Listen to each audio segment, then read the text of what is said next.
Yo, what's up, Yo, everyone? Thomas, how are you? I'm good, tired, but good. Hey, Why I are you realized? tired, bro? It's been a Tell me long your day. weekend. A long weekend. Bro, I realized something, bro. We've been doing What? this live show, Hmm? I think, for 2 years, isn't it? No lah. No, no. It wasn't me. Tell me 2 years because I know the beginning of the MCO, we did some shows. I had that Thursday talk. You had that Wednesday talk, and then only after we Friday, started Friday. it. So yeah, Friday. So it's like maybe a year and a half, 18 months, I think. Maybe just about there. But yeah, it's been a long time. Yeah, Almost how man. many shows now? I think I started doing Talk Gear in Mm, early 2021, if I'm not mistaken. correct. And then the live Q&A came around, and then you did your thing, and then we Mm, started consolidating into this one live show. correct. But Correct. man, I mean, I Mm, think I think 2023 will be 2 years of us doing this. yeah. Incredible, isn't it?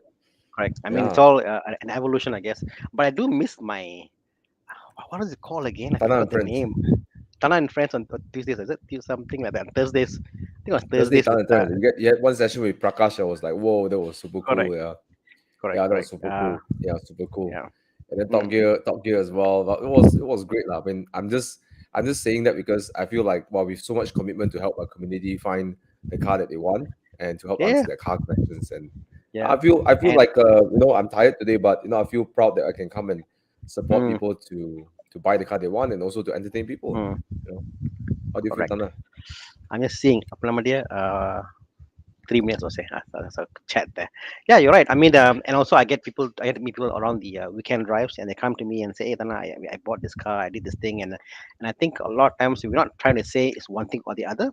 We're helping you to develop a mindset, and then I think if you see, like my wife asked me, "What the hell are you guys talking every week? Every week you're talking about cars, cars, cars. What do you talk about, like, no?" But the reality is, we're trying to develop a mindset. How do you approach car buying questions, and just have fun, I guess, in the process. So yeah, it's been great. Yeah. Also, let's have some fun, guys. And Mm. Tana, let's. I know. So, by the way, guys, Bobby is not going to be here because he's on the way back from Germany, from Oh, Ingolstadt, yo. from Audi's. All right, he's coming back from there. So, Con's on the way here. So, it'll be Mm, just me and mm, Tana. And mm. yeah, let's do And all this, of you Tana, out man. there, go and check out Bobby's TikTok page. So he's been putting short clips of what he saw there. And I tell you, mind blown, bro. Mind blown on the stuff that he's been sharing on TikTok in his account. So go check it out. It's pretty interesting. Yeah. Yep. And yeah, and those of you who are watching this video, if you know anybody who needs buy car buying Q&A, you can share it on your page. We highly appreciate it. And come and join us on Facebook, those of you watching on YouTube, because there are more Mm, interactions over here, more people are hanging out here. You get to reply people's messages. There are more chats going on Facebook. So facebook.com/horizon. mm, And if you haven't yet, please subscribe to Tana's channel, my channel as well. I would highly appreciate mm, it. And mm. oh yeah, Bobby Young, there you go. It's Yeah, on TikTok. TikTok, you see, these are all the videos, and what he goes through is each one of them. He talks about car, like for example, the Audi TT down there, the one in white. He talks about how this was the first time a car manufacturer integrated the lights into the bumper itself. It talks about the RS4 that is in the one in yellow. So there are a lot of cool stuff. And then if you see on the fourth page there, where there's a picture of the rally car, yep, the one there, Mhm. the band Quattro. It talks about how Audi was banned from the DTM races because it was so good and From dominating, rally and racing, yeah. talks about also how the R8 in racing, they have to make it a rear wheel drive. It can't be a four wheel drive to race in the races. Hmm. So yeah, I think a lot of stuff here. It's fantastic. But there's the Audi which Lady Diana had. That's the convertible there. So yeah, check it out, bro. It's anybody out there, check out Bobby's channels on TikTok. Interesting stuff. There'll be a lot of videos coming out from Bobby when he comes back to make the videos on YouTube. But meanwhile, go and check out his page on TikTok. Yep. And since we are doing this video, I know some people are watching the replays. I know some of the questions are also here, but I'm going to pause the question for a bit. I want to divert to Evo Enduro. So, Jiang, can you get some of the things out? Yeah, guys, please come and join us to Evo Enduro 2022. Now, this is something I know some of you guys think is long. I've never done it before. I never driven to Thailand. I don't have the car, whatever. What? Come and join us. Seriously, Mm, it's mm, adventure of a lifetime. just think about it. You know, if you're a car guy, one of the most awesome things to do is not only to drive your car, but to explore like the unknown. You know, because I have no idea how it's gonna look like, but I know I'm gonna have a lot of fun, right? And Mm, I'm sure Tana as well. yeah, So you know, register for come and join us. You know, and if you can't do the full trip, like Tana, you can't do the full trip, right? yeah, You're correct. gonna turn back Yeah. with it. So Yeah. like Jonathan is saying, hey, Tana, join for Evo Enduro. Yeah, I can't do the full trip this year because my kids are also having their break this time around and no one to look after. So I might do like a 5 day thing. I just go straight in Phuket, come back and stuff. But I'll be there for the first half of the leg or first third, a Yeah. third of the leg, I guess. And it's totally Yeah. I fine. mean, Mm, you can just go back to Hat Yai, you know, go to Koh Samui, take the ferry across. Amazing place, Koh Samui. You go to mm, Phuket, you know, and you can just turn back and you'll be an adventure of a lifetime. I can tell you, yeah. I don't know what with Tana, but I'm sure Tana Mm. will feel the same I way. would have loved to The do the Evo whole Enduro thing. is like adventure of a lifetime, Yeah, right? yeah. I Yeah. would. I'm dying to do the whole thing. It's just that my kids, no one to look after them. If anyone can babysit my kids for for 10 days, maybe I'll consider. but but yeah, but yeah, if you're able to travel, if you're able to go, or come home and stuff, by all means go. And I think over here, Chiang is showing the hotels. It's not expensive because you can go to hotels like 1,000 per night or even 50 a night because there are a lot of range in Thailand. And sometimes some places we only be staying there for like only the night. Some Mm. places you'll be there for like 2 days and then worth taking a nice hotel, so you can pick and choose. I would suggest you can actually pick the main spots you're going to be in for longer period. Those hot spots have the hotel done up. The other places you can see when you arrive there what's available. You can take it. You can also wing it if you wanted to. A lot of Wow. options. It's not expensive. The biggest cost you'll incur is probably petrol. Pump the lower run they have there. The whole lower run is the higher run there, and use octane boosters, and you'll be fine for the trip. I'm going to give you guys one consideration before we start the show, Mm, which is mm, this. Look, if you're going to fly to an overseas country to enjoy a holiday, and you calculate the cost and stuff, you know, it's gonna be probably the same. You know, the mm. difference is you get to drive your car and capture the moment. That Well, one's put it priceless. put it this way: if you go to let's say even Bangkok, forget Bangkok lah. If you go to Bangkok and you fly in there, very cheap Air Asia.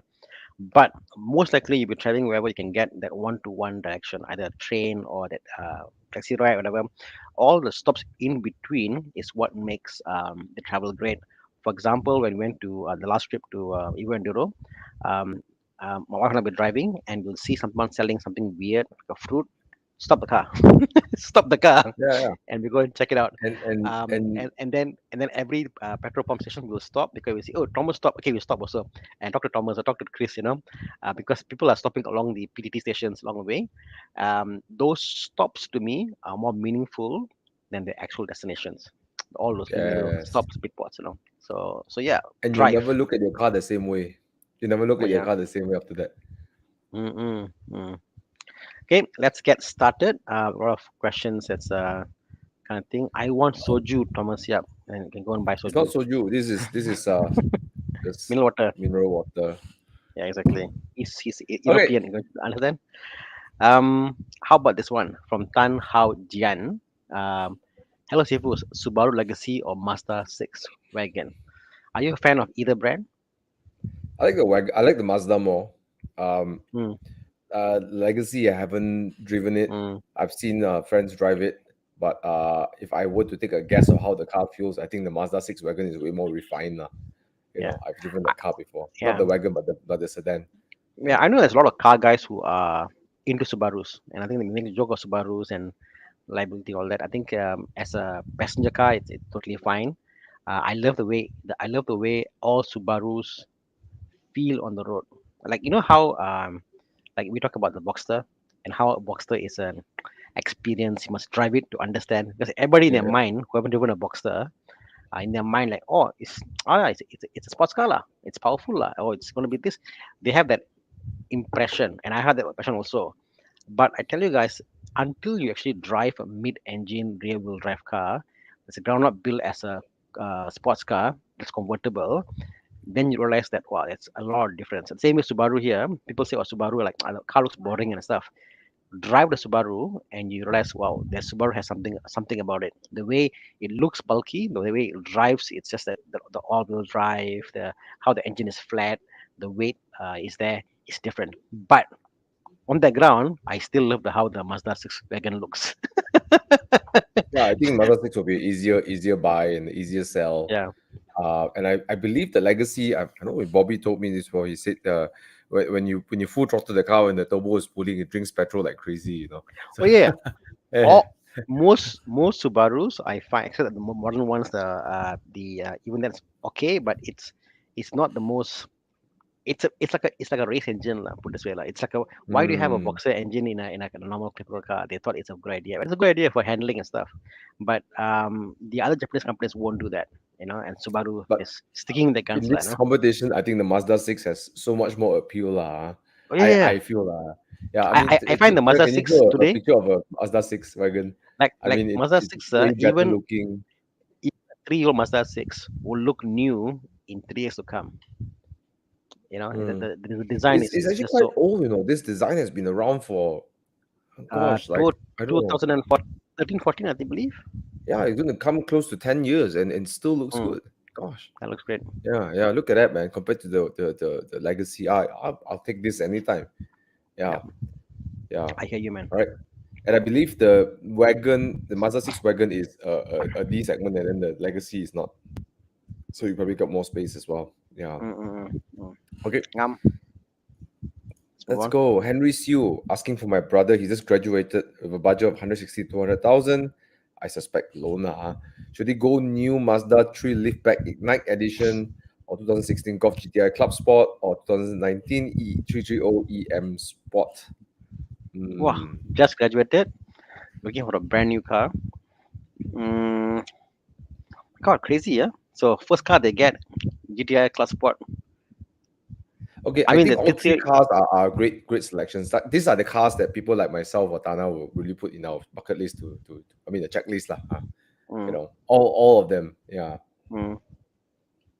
I'm not sure what is the Ignite edition though, but Ignite Edition is the the one they have it's like a little more goodies, if I'm not mistaken, the yeah. interior and Mm, if I'm not mm, mistaken, it's the leather or the mm. oh man, I can't remember already, but it's a All special light of also. of the three, I'm probably most drawn to the GTI Club Sport lah. I think it's a just a fantastic setup. The hybrid 219, I think it's warranty ending. All the issues are there. I don't think as a first car, as a after graduation car to get for him. I don't think that'll car I will get lah. Not the hybrid lah. Yeah, I'm getting towards the Class Sport personally.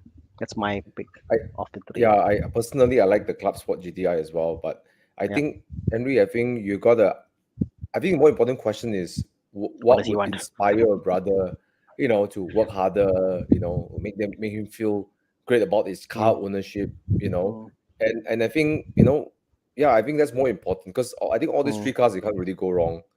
mm, Of course, the only problem caveat is the Mazda 3, might be a bit underpowered for some people, mm, but still a great car, not mm. that comfortable. Golf GTI also not that comfortable. 330E probably the most comfortable of the three lot. Mm. But either way, you Yeah, can't go wrong. Lah. All these three cars are great lah for a young chap. exactly, exactly. But yeah, get something that inspires him. You know, yeah, something it inspires. Mm. But brownie points, yeah, class 4 GTI got more more more brownie points. Yeah, yeah. More street cred lah compared to the Yeah, three yeah, lah. yeah, yeah. You know Yeah, I definitely the more the fun car, I and I it's I I will practical.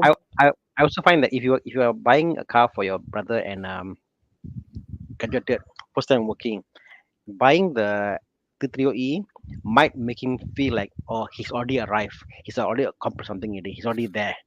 You know what I mean? Like, okay, I drive a 3 Series BMW executive, I'm already there. You know what I mean?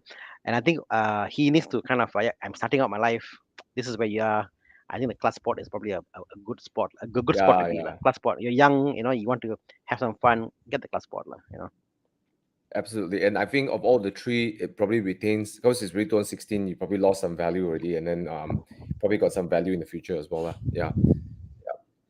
All right. Let's put it aside. Okay, What's boom. next?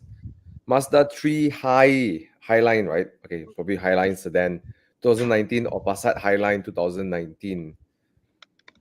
Hey, Hmm. Mazda 3 and Passat, they're both different segments, isn't it? I think wait. The Passat's a D segment. Use, I mean, yeah, but I guess the use price, price point of view. Okay. Uh I think the Passat, if you're looking for sedan, I don't know. I think the Passat rides better. You know, the Mazda 3 isn't the best, most spacious car in the rear as well. The Passat will just murder, or just like it's way more superior in the interior Hmm. space.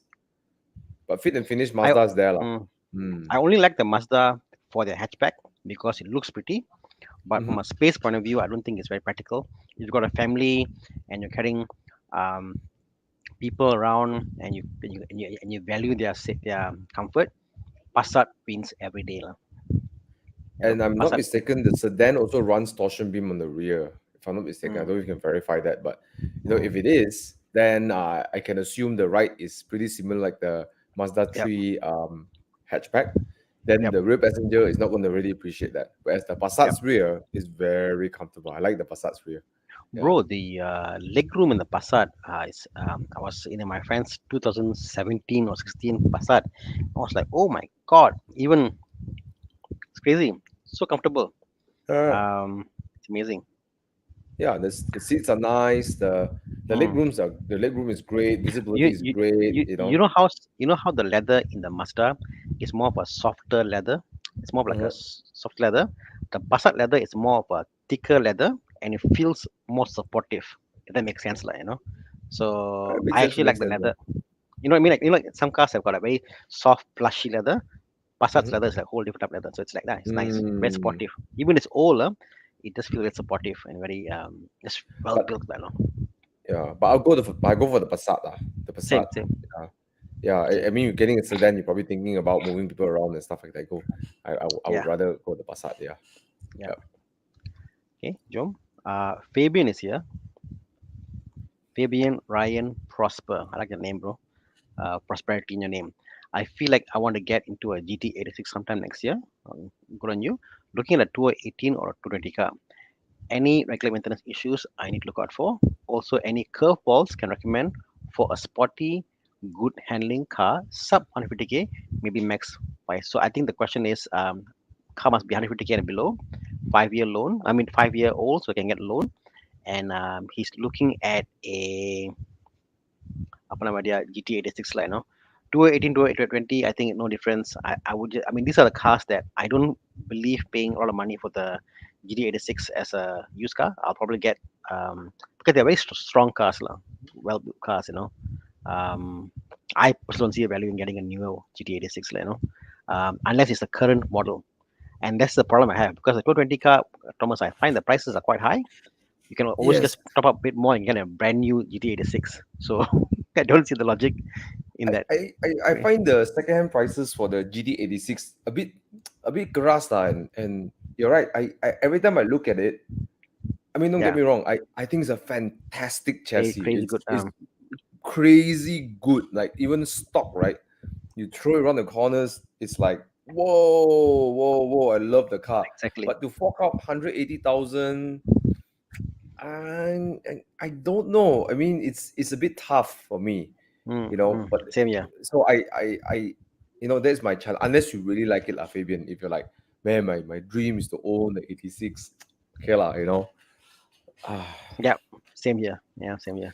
But yeah, sporty Um, handling car, yes, 86 does fulfill that category. That's for sure. you see, look at the If I look at the were price here. you, yeah, that's what I wanted to say. If I were you, Fabian, I'll try to go for older Mm, uh 86, like the 14s and 15s. And don't be afraid of an older car. You might spend money fixing it, but these cars are very well documented in everything from the chassis to all the way to the engine, gearbox, and so on and so forth. Rather than paying the premium for a new car, yeah. I Mm. mean, it's a very simple car also. Yeah, there's nothing much to go wrong like any well built car. But any curveballs would you recommend for this gentleman here? I think regular maintenance issues. This is why I cannot really comment because I'm not Mm, I don't know much about the 86, but if you hang out with some 86 guys, I'm sure they will show you what the common mm, issues with the car, you know, and there are probably more tuning issues than actually just the actual like car itself. I heard it's mm, quite hardy, the mm. engine, yeah. But Yeah. any other curveballs? I think if it's cash, it's got lah. But if it's like loaner, I think for what the 80s offers, not many. I think. Yeah, I that's mean, the a problem.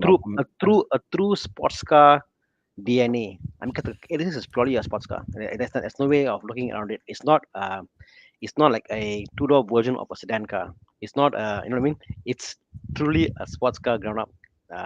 So yeah, I don't think there's anything in that Got category lah, for but it's 150k. a bit newer lah. I got one, but it's a bit newer. You can get a 2016 Megane RS, the Mark III lah. No, but come on, Okay. lah. That is based on. I mean, come on. That is it's a Oh no, compact bro. car. The car chassis. If you get the cup car, the chassis Mm, welding and the suspension, mm, it's all very different.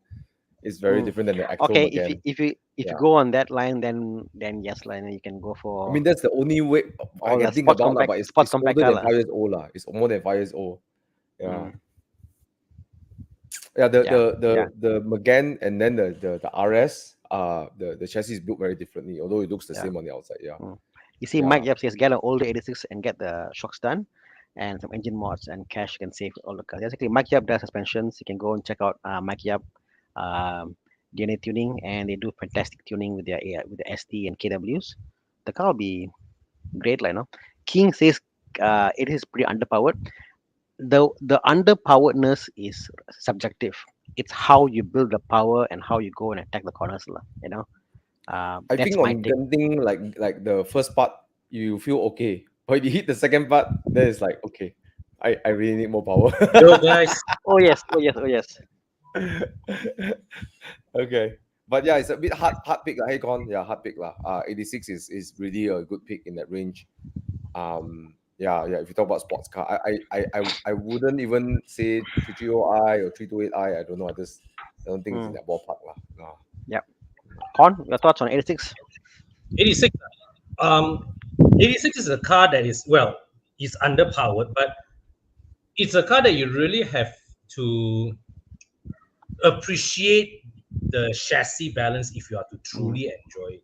I mean, You gotta. I Mm, remember reviewing the 86 when it first came mm, out. I had a blast of a time driving it. You know, mm, it is such a fun, nimble, very balanced car. It's great lah if you enjoy, you know, driving and a car that is rich in feedback. 86 is the one that delivers that kind of I would say safe, no non. I mean, no mm, thrills. You get what I mean? mm. There are no Mhm. budget sports cars out there by manufacturer. Put this way, Yeah, period. lor, yeah, lor. There's no company in the world that make Mhm. true budget sports car.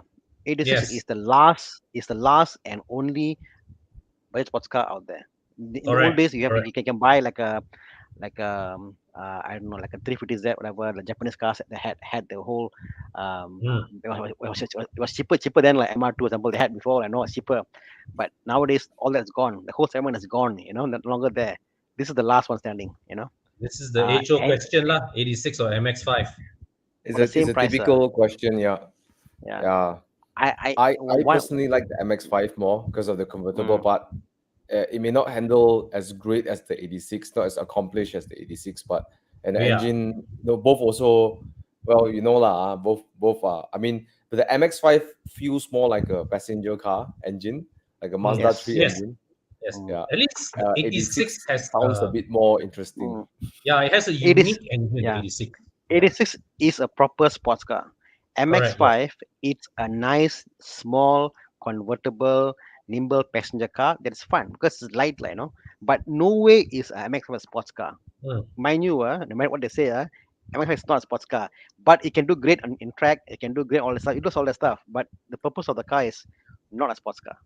You know, Yeah. it's Mm. a light car, But like, you know. you know, I want to do one day. You know, What? hopefully one day, so if this Back dream to can back. happen. Maybe I can either get myself, your Uncle YS, and then he drive the 86, I drive the MX5, or I Oh. see Mazda lah, right? Wow, Right. you are really want to handicap yourself and like I want to challenge. Well, I love the 86 but Mazda MX5, but yeah, but handling Yeah. department both also great lah, but 86ers have the edge lah. It's just so much more accomplished that chassis. Yeah, Yes, yeah. yes, no question. So- no question. Yeah, The Chris 86 asked must be about. willing to carry a lot of speed into the corner. Yeah, you got to commit lah. You got to understand the car can do it and commit and carry through the corner and you do it. 86 Yeah. BRZ MX5, same question, but both BRZ and 86 are the same cars lah. So they are fundamentally the same car with different badge lah. No? Differences lah, yeah. Mhm, But yeah. anyways, we digress. We played too long in the 86, but Mm, yeah. mm. Okay. Yeah, there are a lot of mods for the car also. So yes, Yep. fantastic. This is Okay. a question about the Fiesta. Larry Ong asked, is a Ford Fiesta hatchback still good in 2020? A lot of issue with the car. What do you guys think? So I had a Fiesta for a short while and I sold it, and this year in fact, the gearbox is what I think scares me. The gearbox is like a 6,000 ringgit repair if you do a overhaul for the gearbox. The whole apa nama dia DCT gearbox and stuff like that. Yeah, power shift. And even when it works well, the gearbox works differently. So I was thinking the gearbox issue. Then I drive the car, and they said, "Oh no, this is how it works. It's a bit different. The way it shifts is a bit different, but it's fantastic. If you can get a manual, which they sold that back then, that will solve the problem. But as an automatic, if you're okay with the fact that every 5 years you budget aside 6K for the gearbox repair, you know what? It's a brilliant car to drive. Fantastic. Oh I yes, love it. yes, very Mm. fun and nimble. Great handling Mm. car. Yeah, the dashboard has aged terribly. Hey, I quite like it, Con. You know the dashboard had the whole Why? Because dial you're a pad. fan of the Nokia 8210, is it? Yes, it's correct. You know, like Con, Chiang, can you show the display? See here, they have this keypad. You know, I was thinking initially, why? Because see on the right hand side is keypad on the right. I think why the hell got keypad to drive a Fiesta? Then actually, no, while driving the car, it was easy to key in and do that. yeah. So but it's funny that got keypad. So Because it's very those off the days- era. There was the time when Bluetooth were just started to get integrated into cars. Mercedes cars of that era also has this kind of Yes. fun. Mm. And Hey, but cars this car got are Bluetooth. already. This car got Bluetooth. It can show you your display what's there. It's got iPod. The whole iPod connection is I there. think it had what? I think it had voice assist also one. Voice command also. Yes. Yeah. It has. So it's pretty. I quite enjoyed driving it lah. But Interesting. this, Oh yeah, this the gearbox, handling is the- great. the- Handling is great. but this gearbox is really the downfall of this era of Fords. Yes, It's, yes. it's Oh really yes. And sadly the but- downfall. But Thomas, Yeah. having driven, I think is the issue is people drive this. Like now we talk about the whole DSG gearbox with the Apollos, and you gotta drive it differently. This car you must drive differently because the way it shifts is different. That whole pedal in and pedal out to let it shift and drive. That's how you got to modulate the throttle to drive like a But manual. that's the thing, right? It becomes a single clutch automated manual rather than a dual clutch. But it's a That's dual how you clutch. have a Yeah. Celestine. Yeah. But It has ultimately- this. You have to shift your own gear in traffic jam. That Mm. will help your gearbox last. Yeah. But the issue is only on the low gear. On the first, second gear, when you are from the standstill, you Yes. go. That's the issue. But once you're driving, the car's brilliant. That initial setup, Yeah. initial pickup is where the issue is. But yeah, interesting car. All right. Let's move Okay. on to another question. Anwar is asking quite long ago at Mm, 8:10, 20 minutes Mm. ago. He has he has a beautiful white color. You can see there in his profile picture. wow. E89 Z4 S Drive 20i 2014. Should I keep it, maintain the car, or upgrade to 718 Boxster or M4 convertible for You know my performance answer, and man. reliability? Yes, upgrade. Okay, no, I don't know answer. What's your answer? If you can think of Upgrade. it, go do it. No, but to what? Are you a Porsche guy? Or are you a BM guy? A Boxster is a way more accomplished, comfortable. Yeah. But you know, but the M4 convertible is also great. That S55 engine, the car is brutally fast. Oh, yes, yes, know. yes. M4 gives you both- more cylinders, but I think perhaps in this case, maybe go for the Boxster lah. Go for the Boxster. Go for the Boxster. I would say the same. The S Drive 20, yeah, it's getting a little old, and you know, if you say long-term use and reliability. The 718 may be a better choice in that respect. Simpler engine. It's a turbocharged 4-cylinder. You know, Oh, I yeah, I've 2 not liter known much versus 3 issues. liter. But I Porsche tell you makes what, much more Boxsters, hardier cars lah. but Boxsters when you reach around 9, 10 years old, you will spend quite a lot of money on a few things. Your shock absorbers, but the mounting for your shock, you know, Yep. the gasket between the shock absorbers and the mounting, that one costs you quite some money. It deteriorates, it actually brittles, it becomes brittle because the exhaust runs next to your shocks.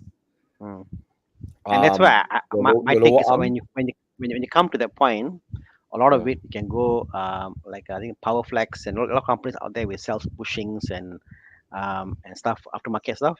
If you go for aftermarket shocks, depends what 7K, you want. all your shocks, Your it comes in, Powerflex tend to be a bit squeaky. Some people don't like it. You know, yeah. but for people who driven the cars with Powerflex, they just really, especially the Yeah. front axle, when you put Powerflex, the way the front axle just transforms the way the car turns. You lose all the squishiness just disappears like, so it's very tight, you know. Yeah. But 718 yes. is also very accomplished already lah. There's nothing much to really upgrade, I feel lah. 718, you know. Yeah. But yeah, go for 718. I think that's a great upgrade. And you know, go from BMW to BMW is like, you know, it's still great. Don't get me wrong. It's just like, you know, try something different. You know, different interior. You know, different driving style. Like Thana was saying in the beginning of the show, when you drive a mid-engine sport car, it's like, wow, different experience. You know, yeah. It's so different. Okay. On the same line about Z4, Victor pula. So Victor, please talk to Anwar. Anwar is selling his Z4. Victor, buy from Anwar. It's Well, like and how much is it to like a maintain? used car matchmaking service, Tana. We should But do more. the cost to maintain depends on which Z4 you're getting. Are you talking about the E89 or you're talking about the previous generation? So it all can vary, Victor. But you gotta Right. you gotta let us know. Put it this way, lah, Victor. I've worked on a lot of BMs in the recent couple of months, lah. And one thing I learned is everything is like few hundred here, few hundred there, and it's nothing that catches you like, wow, are you serious? 2,000 ringgit for this thing for BM. Never the case, because a lot of the engines are shared. I talk about engines, talk about exhaust mounting, like exhaust mounting for 7 series like E66 for call. You're talking about $200. You know what I mean? Like nothing to be shout about. You know, Yeah. BM has got this thing about the prices are all very quite reasonable if you think about It's a Z4, right? Costs no different to maintain than a 3 series or a 1 series or a 5 series. Yes. Yeah. That's the beauty about BMW. You know, even if you get, let's say, a 7 series or a 5 series, they're more engine driven for their engine and wear and tear parts or whatever. The trim parts, yes, agree. The trim parts, all the mechanical, all that stuff. That one is different case. That must find half cut, whatever. But in terms of maintenance, the car fine is running part of it. BM is one of those great companies because they share platform. You know, it's just so easy to use. I just realized, like as I'm repairing my Boxer Spider, I spend like close to 60K now, like just trying to repair my brakes, my lower arm, everything, right? Yeah. And I noticed that why Boxsters are the entry-level sports car in the Porsche range, right? But they share parts with the 911. So you have to pay upwards to maintain. And then some of the lower arms we share with 911, right? And then Z4, especially yours. Z4, you're a sports car, but then you share parts with the common 3 series. So your maintenance is like cheaper. Yeah. Exactly. You know, you're absolutely right, Thomas. You know, like if we want to hear a joke, my 986, the control arms, the 4. So my generation, all 4 is the same. 987, I believe any one of them is same as the rear one. The front is different. So they and shared also with the 911. So Porsche, the earlier you go, the more shared across the platform it gets. You know, it's crazy how they just share the same thing. They don't have the volume, I guess, but they just share good made parts. So the older your Boxster, the more 911 it is. Yes, but mine is the first Boxster. So my car is practically even the panels are from 911, bro. Bro, my car, if you were to cut my car in half, don't do that, please. But if you cut half from the door, from the rear from the rear seat the only one seat, like from the seat onwards, everything is 100% 911. 100%. There's no difference. Every single thing from the chair, from the seats, from the buttons, everything is 911. Behind Yep. going backwards, the engine is different and gearbox different. That's about it. Oh, So that's the yeah, dark era of Porsche. it's And era Porsche. Yeah. yeah. But anyways, just do a quick answer over Mm, here. Just do a mm. quick one. Which one would you pick for Kishan? And then we move on. Mei Hon Som, Kishan which Dave. one better for Mei Hon Som? So Manual for those Toyota who are 86, manual Golf GTI, manual F86 Cooper S. okay, You so can all get three are manual F manuals. Super S. I'm sure he's I mean, got Subang. I but would but would say is that a car? You know how, okay, how about this gone? You know how some cars are great as a manual. Some cars, like, I yes, mean, I get where you're getting at. Yes, I know where you're not getting at. and that's the thing. Like, not all cars are great Yeah, as yeah, yeah, yeah. manual. Like, Correct. honestly, with the VW or GTI, I love the DSG. I think the DSG is what Yes, makes the yes, GTI brilliant. You know, I would yeah. not get a manual GTI because what they have done with the DSG gearbox, the tuning you can do, Like, go see yeah. Mike Yap and get the ability of a GTI is so great that I wouldn't get a manual GTI. That's Actually, just my take lah. yeah, I also believe it is the fact that uh, these modern cars, right, the baseline tuning when the manufacturers develop the car, right, is based on the capabilities of the DSG rather than the manual transmission. So Yes. yes, so they develop the engine paired with the DSG. That is the default setting, and then the manual is like okay, another option that you put in. So like I've experienced driving the Golf 7 manual and DSG, right? Just the base Golf 7, not the GTI, base Golf 7 TSI, right? Manual and DSG, and there's no question about it. The DSG version just feels better integrated engine and transmission. Hmm. It just Like is. like even the way it moves, the way the car, even I don't know. I think there's something to do with Hmm, how we shift the gears and hmm. how the whole chassis moves with it. It doesn't feel as fluid as with the DSG. I mean, the manual versus the DSG on the GTI Correct. at least lah. Hmm, You know, hmm. it's more fluid. You know. Sorry, So Thomas. to But yeah, answer Kishan, right? If you want a good manual, I think the 86 is the yes, best. Is the Mei Hon Son, best, no? best agreed. For Mei Hon enjoyed Son. as a manual. For Yeah, Mei yeah. Hon If you want Son. to get that, yeah, I will get the 86 lah personally. If of the Yeah. three as a manual car, 86 has my vote because you know why? Is that The is that a engine is more JCW hardier. or is it an S? Oh, Super it's S. an S. Okay. Mm, yeah, Jian I can think show that one that close. Is that an Auto Bavaria plate holder? Okay. For typical for the God. Mini Cooper, right? Kitchen. If you like the Mini Cooper and you really want it, sure, it's fun. And the other thing we talked about, like whether the car is paired well or not with automatic or manual. But put that LT aside, lah. right? The Mini Cooper will probably be the one that will be the harshest on the way there and back. The Yes. harshest of Mm, these three. So Mini Coopers, I don't know, my impressions of them, they are just sometimes unnecessarily harsh. I appreciate when you're Mhm. pushing it hard, but when you're just cruising, I don't like Correct. it. Thomas, the Um, F56, right? The is a bit more refined compared to the R56.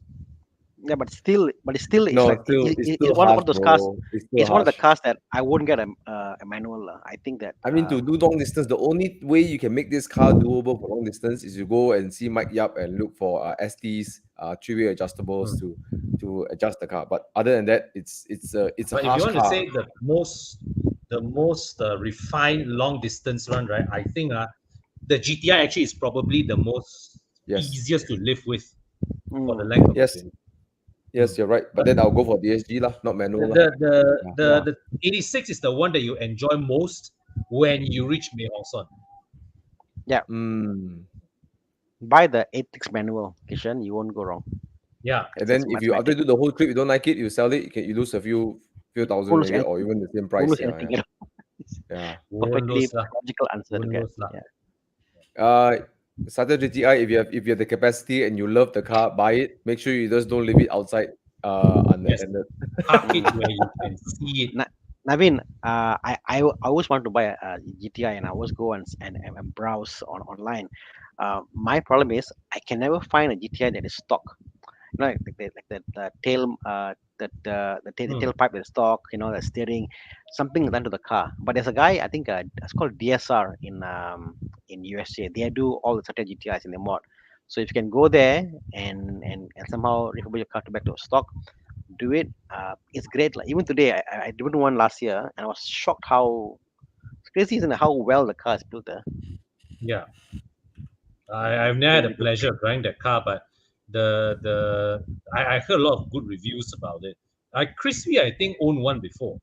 Yeah, correct. He Oh owned a yeah, he brand new did. one when it came out. He bought, and then he bought when it came out, lah, brand new. Back in 99 or 2000, he bought that. So yeah, it's good. Buy it, bro, if you can. Yep. Yep.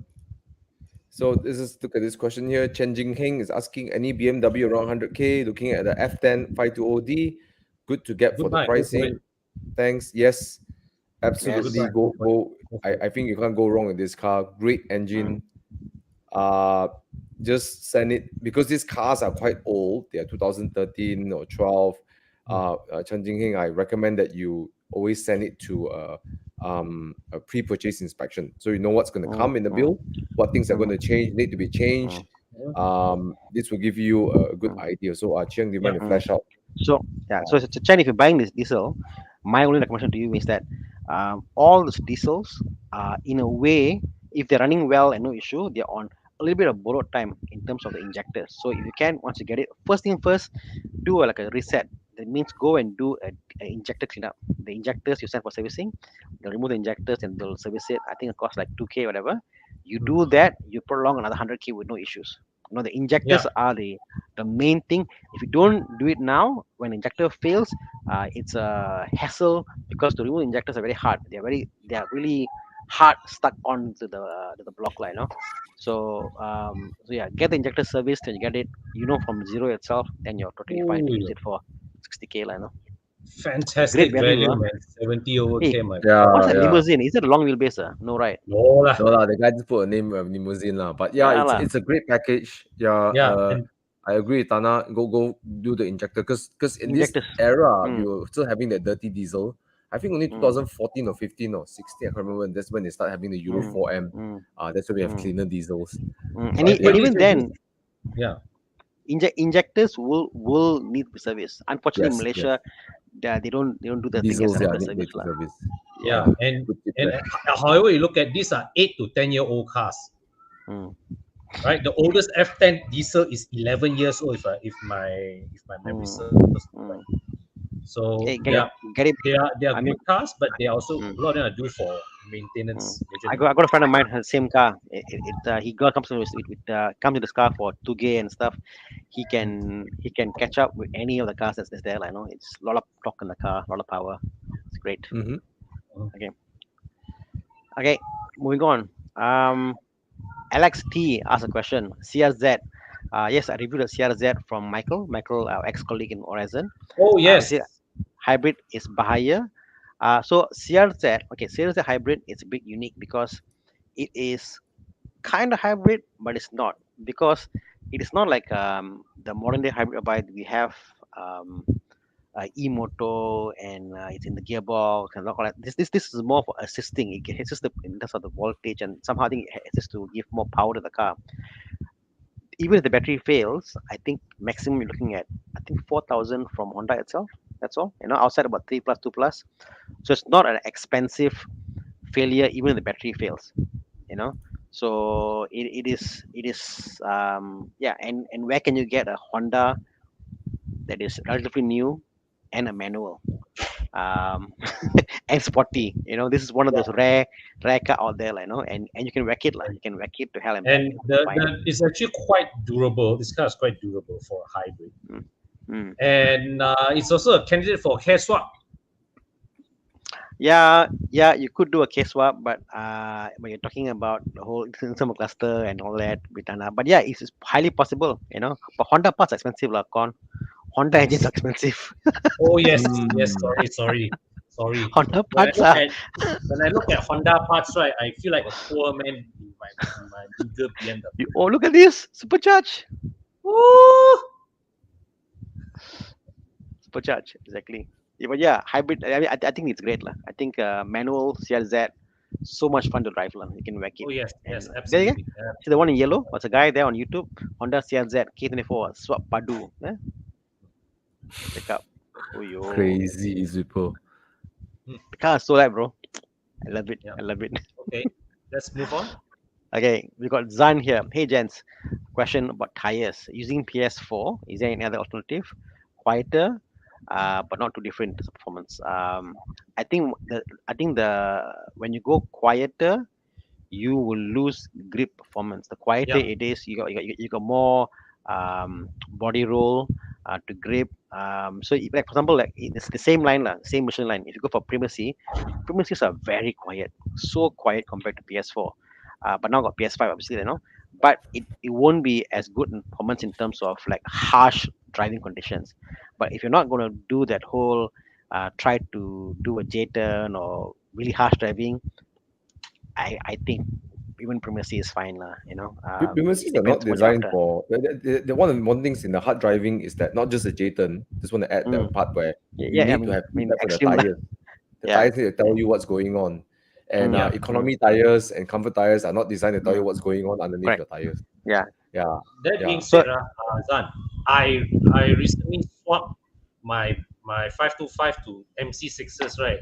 And okay, they're still quite new, but I'm surprised that the performance versus PS4 is not as far as I thought it was. Yep.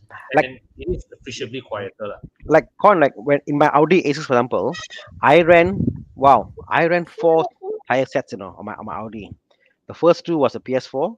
I had it on, but I had issues that third will break off. The last two was on M66, I actually prefer the M6 Y, dollar for dollar. What it gives me, the performance was, it said like it's almost on par with PS4. Not PS4S, but PS4 is almost on par, and it's actually quieter in my opinion Mhm. compared to PS4. Yeah, yeah. So I'm a fan of I mean, M6 also. Performance-wise, PS4 is still superior, but the Mm. MC6 that I currently have, that one really surprised me, lah. It's almost there, lah. I think PS4 is really quite hard to contest in this category for this summer performance tire because of the wet handling is just really really good. Oh yes, yes. Yeah. So you're asking preferably quieter. Yeah, PS4 can be a little bit noisy, but it's not that noisy too. It's always average for me. I find I guess if you really want to say better performance, I don't have much recommendation for you. I got something that's more noisier for you, lah, which is a Goodyear Super Sport, Goodyear Super Sport. But Quieter. it's a ultra high performance tire, so it's Yeah, yeah. in the category of PS4S actually. Mm. But they are supply 18-inch and they are also Zan, cheaper. Then you're Yeah. supposed to understand that everybody uses the tires differently. You must see your application. If your application you're driving very sedate driving. You don't, you know what? Like I said, like Primacy or even like economy tires, they're not economy per se. Like see, Michelin, the Continental doesn't sell their tires as they sell it as comfort tires, not as economy tires.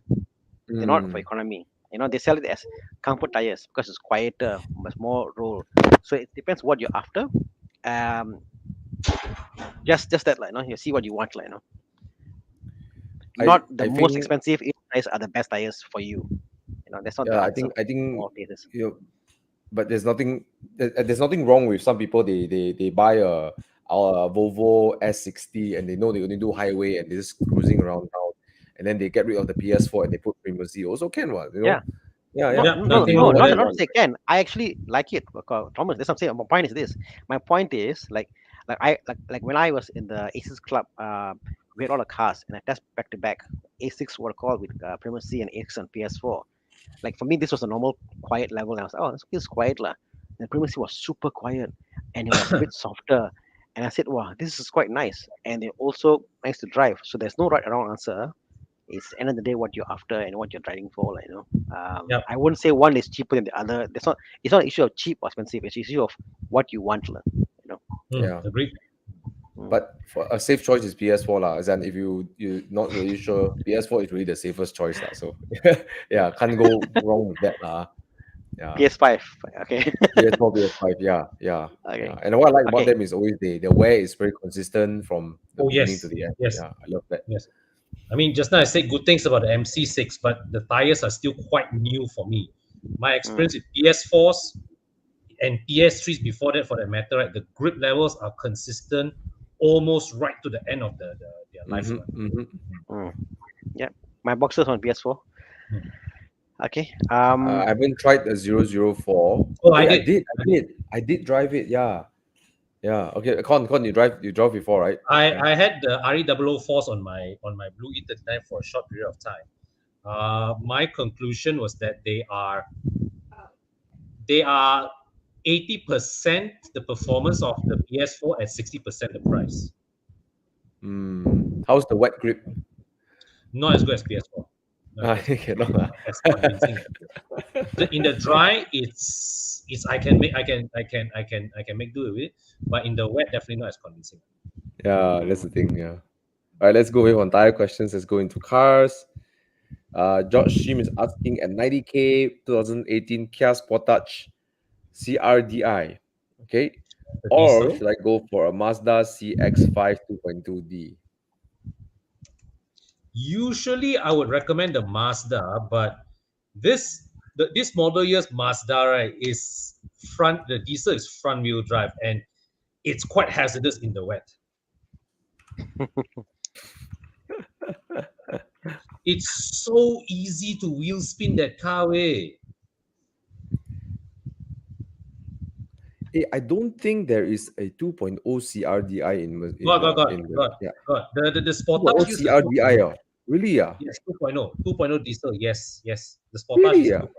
Yes, it's a smaller version of the 2.2. Oh, okay, okay. Also the R engine family, but is the 2.0. Yes.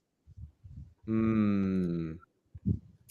My challenge with the Sportage is that because the Sorento depreciates a bit faster, but the Sorento is around the same price, maybe 1 year older lah. But the just 1 year older, you get 90,000 for Sorento also, or Oh yes, or yes. If yeah, that's the case, the and Sorento the is almost interior is identical. way more up market than the Sportage. The fit Yeah. and finish of the Sorento just feels more like one class above. So I find it very hard to buy second-hand Sportage because of the You fact got a that the point.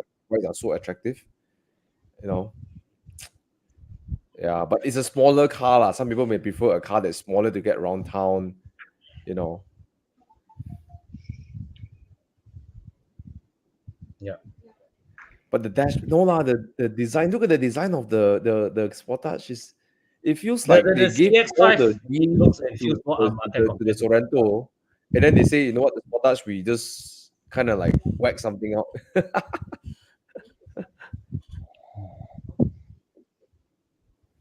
No, I feel like they really give good effort to the Sorrento and the Santa Fe. Oh Then the yes. Sportage and the Tucson is like, you know, a bit Reminding you sad. you didn't earn enough. It's like you're not getting a like one step down. You're getting like like few steps down. Like 5 series to 3 series, you can feel like okay, it's like there's a gap that you can accept, right? But the Sorrento to Sportage is like whoa, yeah, like hey, seriously, Sportage will. I mean, Santa Fe, Sport. They give you Napa leather, all this kind of stuff. Like really, Oh like yes. Yes. yeah, Santa Fe, I always say what Santa Fe is always Hyundai's A game. Santa Fe is like Hyundai's A it's their game best car. seller. They got to do their A game. Yeah, even their headlining, right? It's like some velvet feeling thing. It's like wow, very nice one. Yeah, yeah. You know, But Thomas for is this the Santa choice, Fe's ambassador. lah. I think CX-5. I cannot stand the Santa Fe. I cannot stand the Sportage interior. But this I the cannot one stand the interior. the CX5 diesel with the two-wheel drive, I think is that one I've driven before. It feels hazardous in the wet. I wouldn't take this diesel without all-wheel drive. You're right. You're right. You have a point there. Is I it? think the Sportage also, or it's two-wheel No, drive. Sportage all-wheel drive. All-wheel drive. Okay. Then go for Sportage. Sportage. Yeah. It's a lot of talk lah. Yeah. It's a lot of talk. Yeah. Okay. My, Can I my take? dad's first Inocom Santa Fe, he ran through a dead cow. It was a blind corner is a dead cow. So the car flew up and came down. Our transfer case is gone now. Okay. our car is a permanent front wheel drive, and I tell you, when I drive that car, it's so funny because every time I pull up on the corner, it's wheel spinning everywhere on the drive. You understeer on the corner.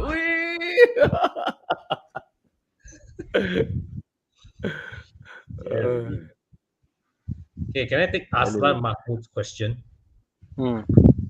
Similar price, Aura Good Cat or BYD Atto 3. I'm tired of my current Ford and Peugeot keep on breaking down. Want to try EV. Aslan, you should up your challenge and go for an Alfa Romeo. Why settle with Ford and Peugeot, man? You're graduating from this. Go Alfa Romeo, But complete the but holy trinity. but the thing, the Ford and Peugeot that breaks down Yeah. must be an old Ford and Peugeot lah.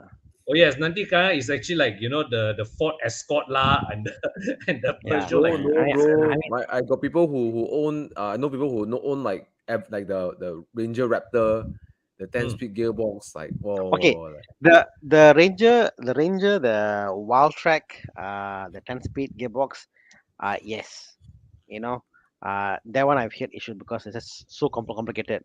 Raptor also I've heard issues, but this is where I think that um, simpler is better. You know what I yeah. mean? On those I get cars, what you mean, bro. the bi-turbo is fantastic, Ranger. But generally, the Ford and Peugeot new ones, we rarely hear problems. Is the older first generation, the turbo failure and all that stuff. But um, yeah, I don't know where you're from lah, because the Aura Good Cat and the BYD are not cheap. They're not cheap. They are the Aura Good 200K at Cat least. is what 150, 160 grand. 180 is what I heard, but yeah, it's gonna be there, and it's not gonna be Build your your dreams. one. It's not your one car to fix all lah. Put this way, you still need Yeah. a Yeah. petrol car lah. Cross country, you still need a petrol car, for now in Malaysia. You Yeah. must have petrol car, bro. There's no way around it in Malaysia. It's like it steals so many design cues on the Fiat 500. Like, it's so And much and Fiat and 500 in, written on it. and Yeah. understand that all EV cars, even Porsche Taycan, to save weight, they cut down a lot of things. The car will never feel as luxurious or complete or heavy as a normal petrol car. EV cars is going to feel Hmm. a bit I got no plasticky, I like. opinion mean, on it will feel this as recommendation of substantial, right? Good Cat and Atto 3, so Yeah. I'm gonna pass on this question. Mm. Yeah. Okay. Apa nama dia? Dream Street Restoration. Yeah, DSR earlier is Dream Street Restoration. Yeah, Dream Street Restoration DSR. We talk about the Satya GTI. Yes, DSR. Yes, Bao DPS, yes, the 530i P30 is worth the buy. I think it's a great Easy car. choice. Easy choice. Yes. Yeah. Mm. Yeah. And I just spotted one on Muda going for less than 200. So easy choice. 200 ringgit. Less than 200,000. Oh, Yeah. sorry. I was thinking about the Waja, then I thought about 200. Sorry. Oh.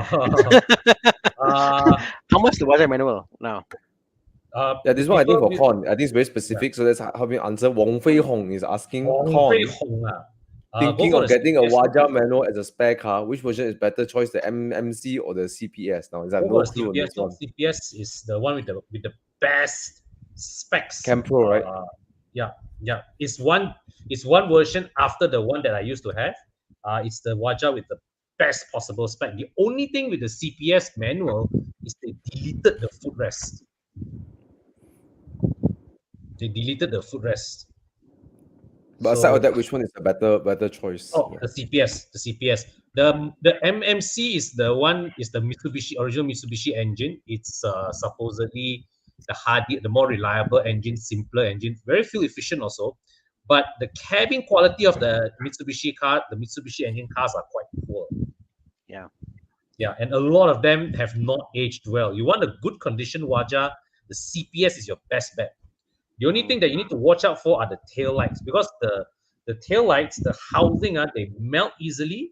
They let water into the boot, and you get the water in the boot. Funny you mentioned this, Con. Like I at one point I'm I like old school cars lah, and Mm. like the Vira, like I'm like, oh, Vira 1.8 dual cam, Mm. the Putras, back then, how those are like the cars that we aspired to back then, like, and then but then when you compare cars which were like the final edition, like 1.5 SE Vira, Yeah. then you realize like, wow, actually, Proton, your final edition cars actually were actually very good, very well made. Oh, yes, you know, yes, yes. because the Yes. quality of the SE Yeah. is Yeah. way higher than the original Vira. Yeah. Yeah. Yeah. So yeah, Yeah. CPS does sound like quite a good Go for it. Go for purchase. it. And yeah, and got xenon headlights. What? Really? Xenon headlights. You know that day I just Mm, learned from my E39 group, right? Or was it another mm. group? I learned from one group, right, that it is a common mod to transplant the Waja CPS xenon light to the E46. As in like the projector, the whole Wow. to transplant to the E46. Apparently, it's a common mod. I didn't know that. Yeah. Wow. Another mod I'm hearing now is people there's been a case of people breaking into Myvis, Mhm. taking out Myvi meter cluster to transplant Mm. into the old Vira. Wow. There's a whole video out there. Like you see like got three Myvis parked side by side. All three they break the window to take out the cluster because they sell to guys who are modifying their Viras. So if you got a CPS with a xenon headlight, beware like headlight. One guy with a E46 might take your headlight. Anyways, This one don't touch because the integration of the Renault engine with the Waja platform is quite poorly done. And Mm. I read somewhere that the ECU of this car is placed at a very vulnerable spot that is susceptible to water damage. mm, Mm. Is So this, all is right. this the is this, the, this one was the one that was saying that something about the cooling behind the engine towards the firewall. There's an issue. There's no place, this one and I'm then not so sure. I'm not so sure. uh, Could be lah, could be. Never know. mm, wow, All right. wow. Hmm. How much Anyway, are we got any 5K? Wow. Come on, That's a lot of when stuff for 5K, come on, man. the when only Waja missing one alphabet is should be WLK, Wailun Con, when when Ah, when Waja first came out, what was the? Did you go to the showroom and all that? Do you remember the time when it came out? Was a big I hoo-ha, isn't it? remember, Wasn't it? I remember seeing the Waja in the showroom 2 years after it was launched, lah. Okay. Because during that time, right, in year 2000, right, I just like took a break from my interest in cars. I like didn't Mm, bother with cars until like for like that few years until like 2001, 2002. Then my interest just snapped back. Then I went to check out cars. mm. I remember it was a big thing like when Waja came Oh out. yes, Like, it it was like was. It was. Waja was it was a big. big thing. It was like people were shocked how modern the car was, how it was like Oh more like an yes, Evo. It was yes. like wow, you can get a car like this. And then I remember people were talking about wow, red lights in their interior. There was a Yeah. there was a big thing. Yes, So but yeah, they this car they benchmark against BMW E36. I think correct, mm. correct, crazy. this car was the handling was benchmarked against the E36. Yeah. Anyways, I want to just come back to this guy Zan Mm, who asked about the PS4. He said he's hearing more noise because you don't Oh, drive with radio. It, mm, I guess if you like the grip of PS4 and you don't want more road noise, you can visit.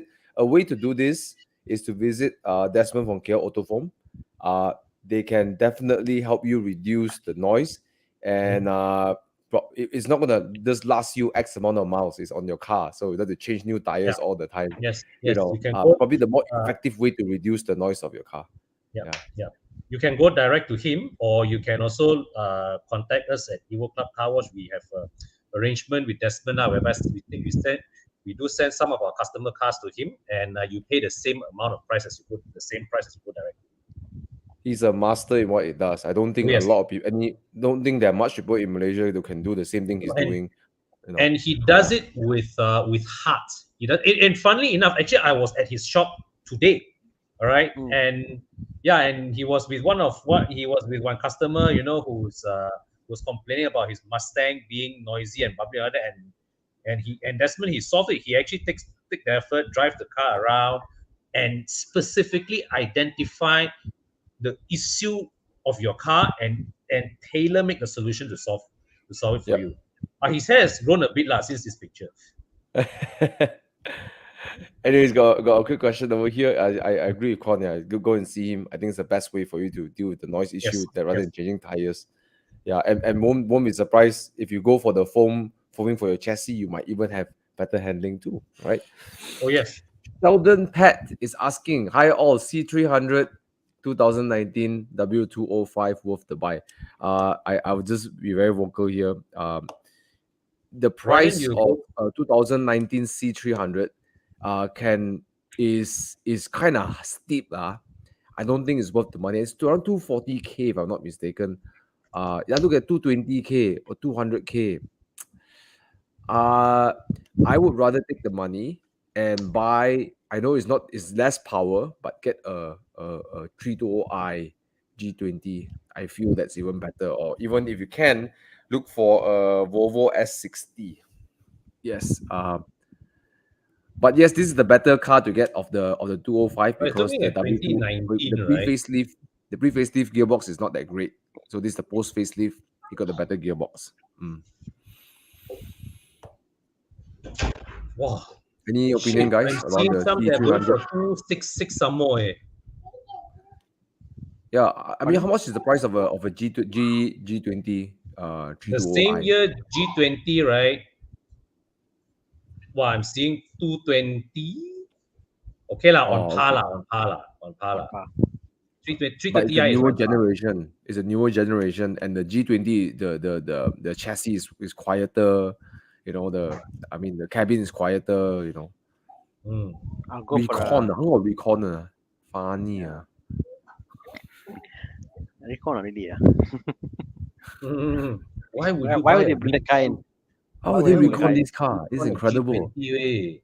Why It's would they bring the car in? incredible. No value. Yeah. Yeah, No, yeah. But I mean, I for know. me, I think recon the S60 is a better car, lah. If you can get S60, go for that. Yeah. But yeah, Shadow, you got the right idea. Get the facelift. If you really want this car, go for the facelift because the gearbox Hmm. is better. Yeah, Yeah. smarter.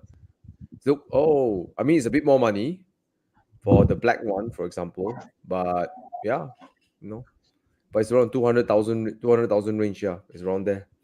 Hmm.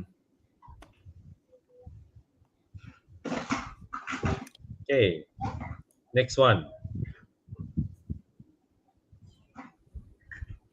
Okay, Adam. There are. You have to be specific. What sort of suspension are you looking at? If you're talking about air suspension, there is a AE specialist in Sri Kembangan. If you want to talk about normal suspension, you can try F-Tune, you can try Rival Auto, but it also depends on what sort of repairs are you talking about. Yeah, so you need to be a bit more specific on that. Yeah, I would Yep. suggest if you're going just to back to repair, go to our Evo Club warranty. You can see what they call a list of our panels of workshops. Hmm. Prestige, where Horn is also a good workshop. Um, Keep it back to stock. You probably are in safe hands to do that. I think once you are happy with the stock condition, then you can think about something better. But yeah, stock is always. If your car is a normal stock car, go for stock, repair it, you'll be happy. Okay. Yep, I do agree with Tana. If you just want to Mm. restore back to stock, then most of the trusted workshops under our Evo, recommended workshops can do it. Yeah, but Oh, if you do want to like improve it, have a little something different, then yes, normal suspension want to feel stock for Proton car. Con, you're yep. muted, bro. Con, con. Can't hear Then, you. then you have to be specific in identifying what's wrong with suspension. Is it wear and tear? Usually it's wear and tear. Suspension is a wear and tear part, right? And yeah, So is it your correct. absorbers? Is it your bushing? Is it your arms? So most of the time, you just get you refresh the suspension, all the arms and the absorbers. You will get what you're looking for, but you need to know what is it that is causing your issues. Mm. Yeah, there's so Hmm. many moving parts under the suspension. Could be a shock absorber, could be your springs, could be your mountings, could be your lower arm. There's just thrust arm. There's so many things that can go wrong. So I think to get the diagnosis to find out what exactly is causing you to feel that I need an upgrade, is the first step. Like by Porsche, for example, the biggest issue was like my car was a bit loose at the grip limit. Then we found out one of the shocks was leaking, so the rear wasn't sitting nicely, and then my lower arm wasn't the lower truss arm, so the butt wobbles a little bit left and right. So there's a lot of free play at the limit, but I didn't know all of that until we diagnosed it. When Mike took up the car and did the jack, then we saw all those things that were an issue. Only you could find out why. Yeah. So you have to have it inspected before you design a repair plan, Adam. Yeah. Get it checked first. Yeah. Right. Get it checked. Yep. Okay. Yeah. Are you guys doing all right? Because like No, I think Chiang made a comment. Lower, right? Yeah, my energy is a bit lower, so suspension wear and tear are not covered by warranty, but I think the point I'm making is that the Evo Club warranty, even if you're not under the warranty scheme, what that means is all the guys that are on that panel of workshops are reputable workshops. That's what I'm trying to get. If I were to recommend a workshop, I would say that, well, if it's good enough for GMR, it's good enough for most people, guys. And I think that's the point we're trying to make. Agree.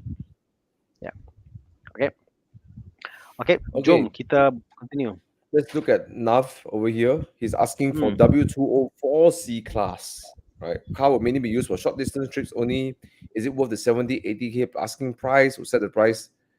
Yeah, I think your expectation is right. 20,000 to refresh certain parts will be quite a reasonable expectation. 20,000 is very comfortable. But 204 is a relatively reliable. I mean, I think car. of new tires. Maybe you change a few suspension parts, or maybe you do some engine parts. All change fluids. I still got a lot to spare. Yeah. The 204 expensive. Expensive. Yeah. To think about it. I mean, put it this way. Quite hard, the asking price. For 207, 208 kind of car, the same E90 will cost what, 20 odd K? No, right.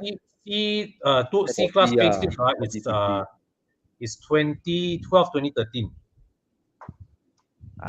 Facelift is the 2012, 2013, 2011 onwards.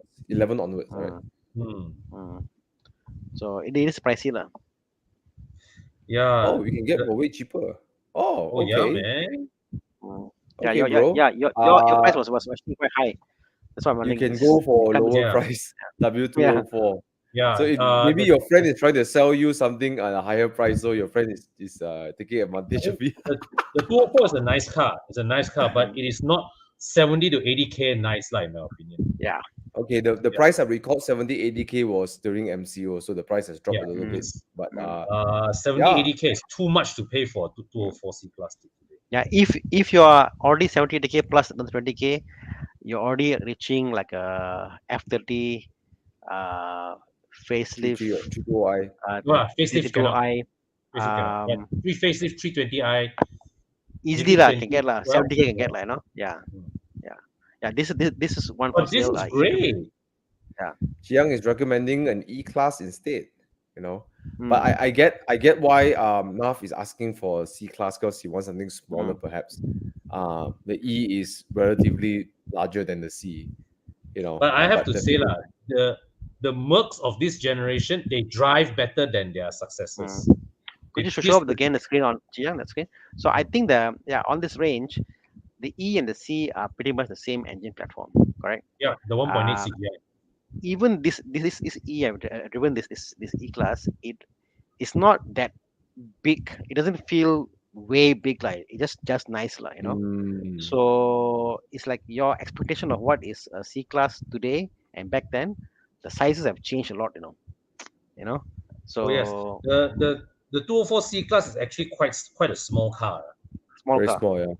It's a very small car. I hopped straight from the 204 into a Mark 5 Golf GTI, and I felt like they are around the same size in terms of the cabin size, except for the rear space, but the front, it feels like it's in the same world, Yeah. And the car feels solid, The 204 C class and the 212 E class, right? They feel solid, Yep. So then 205 is like together than what the 205. Okay, Yeah, so but yes, your expectation is very 20,000 is very luxurious budget, very Oh, yes, luxurious budget. yes. You'll be very comfortable with that. So yes, that's the right mm, mentality. But as what Chiang and Con say, go and even Tana say the size isn't very big. Yeah, consider the mm, E class. It's a bit upmarket, the yeah, interior, everything. Yeah, because yeah. it feels a bit Looks tight, nice, bit tight. Actually, it looks Uh, nice, It looks nice. Yeah. look at this, man, beautiful, right? Oh, yes. The color is nice, bro. I think It's really nice. this one quite reputable seller. This one. Mm. Okay, moving on. Ivan Lim. So, in reviewing your car, so experience of all the car, hi all. In your experience of car reviewing, which SUV has the best seat for driver? So the biggest among us is Bobby lah. So my Cayenne, Cayenne and CX-9 don't have enough tire support. Wow, the Cayenne and the not enough support. The Cayenne shortest also For you. cannot 170 satisfy cm. you, Jalak, eh. You're 90 kg. I think the most comfortable seats out there. If you talk about seat comfort, I think the support is there. The seat comfort is definitely goes to Volvo. Volvo Yeah. wins hands down for Yeah, their I only can think of seat Volvo. comfort. But I'm Yeah. thinking So not enough thigh support. I mean, I'm 173 cm, but I never felt that yeah. those You cars don't, have not enough thigh support. I'm just wondering Ivan. how. Ivan. Remember, your thigh support is not meant to have your support up to your knee. It's not the case. It's just it doesn't have. It shouldn't be like wedged to it because you need to be able to put your back into the seat. Your hang there must be a space between your under your knee. So maybe the way your sitting position is not right. Whatever. Think about it. Most modern cars have got a way to extend the bottom, so you have a lot of support lah. So I'm surprised you Yeah. don't have support in your Cayenne lah. I'm surprised. I'm struggling to think how Yeah, Cayenne is good. don't have high Maybe support. he got the Cayenne CKD, and maybe the Cayenne CKD has a pretty low specs. Cayenne CKD, the new one. Yeah. No I mean, lah. if this is the I mean, Ivan Lim that No I lah, know no lah, lah. I think he booked the Cayenne CKD. I mean, I can only think if you're too short, right? If you're too short and then your thigh sort of like your knees before the ending of the seat, that's the only thing I can think of. Then perhaps you have to sit a little bit more forward. You get to move your seat a Yeah. bit front. Yeah. I don't know. As- I'm kind of It's like puzzled actually. it's counterintuitive. You must, as long as your support in your back is be flat to the Yeah. to the seat, then you find your leg, the support will come like a bit down here. And you must understand the seat. You can either position it this way or this way. Having it this way makes the No support. blood flow down, and you you feel uncomfortable. So it has to be a little bit above, so you are supporting your thigh and the seat itself. So just play with those things, be surprised. We got Bobby joining us. Are you serious? Oh, welcome back. Hello, wow, Welcome back. Sorry, I don't How- tired. Willkommen. Germany. welcome. Willkommen to Monday Talk Show. Sorry, I just landed just now. Then my wife came and picked me up. Then I sent her to her because she got a dinner appointment. So I sent her to Mont Kiara, and then came back and then settled the kids' dinner. Then wash up. Why are you online? Because I miss you Why all. Oh my god, Oh, crazy. But it's damn tired lah. It's super tired. Oh, long journey, Tell me bro. about it, Long man. journey. Yeah, weh. Sorry. You are Why just sorry? right. Why sorry? Sorry, we expect you to go sleep, Bobby. Better go sleep. Unless jet lag, is it? Can't sleep. Yeah, I cannot sleep at all in the Sleep, plane. Bobby. This is a question for you. You on the plane, right? So Ivan Lim says, he's got a Cayenne and a CX-9. Not enough thigh support. He's 90 kg, 170 cm. So we're so perplexed. How is it possible? I think Cayenne, it's okay, ma? I think the Yeah. issue is with his seat adjustment. Try and adjust see? your seat like that. There we Yeah, go. See, I said lah, no? Yeah, lor. I think Cayenne the seat cushion should be able to adjust this way one. Yeah, oh yeah, Yeah. you can. If you, I can only think of if your seat like what Tana said, if your seat is like this, Yeah. then Yeah. maybe This way, you're then not yes, feeling problem. Must supported be lah. up a bit. Yeah, must be up a bit. Yeah. Yeah, 170 cm. Sorry to say, don't have issue. Yeah.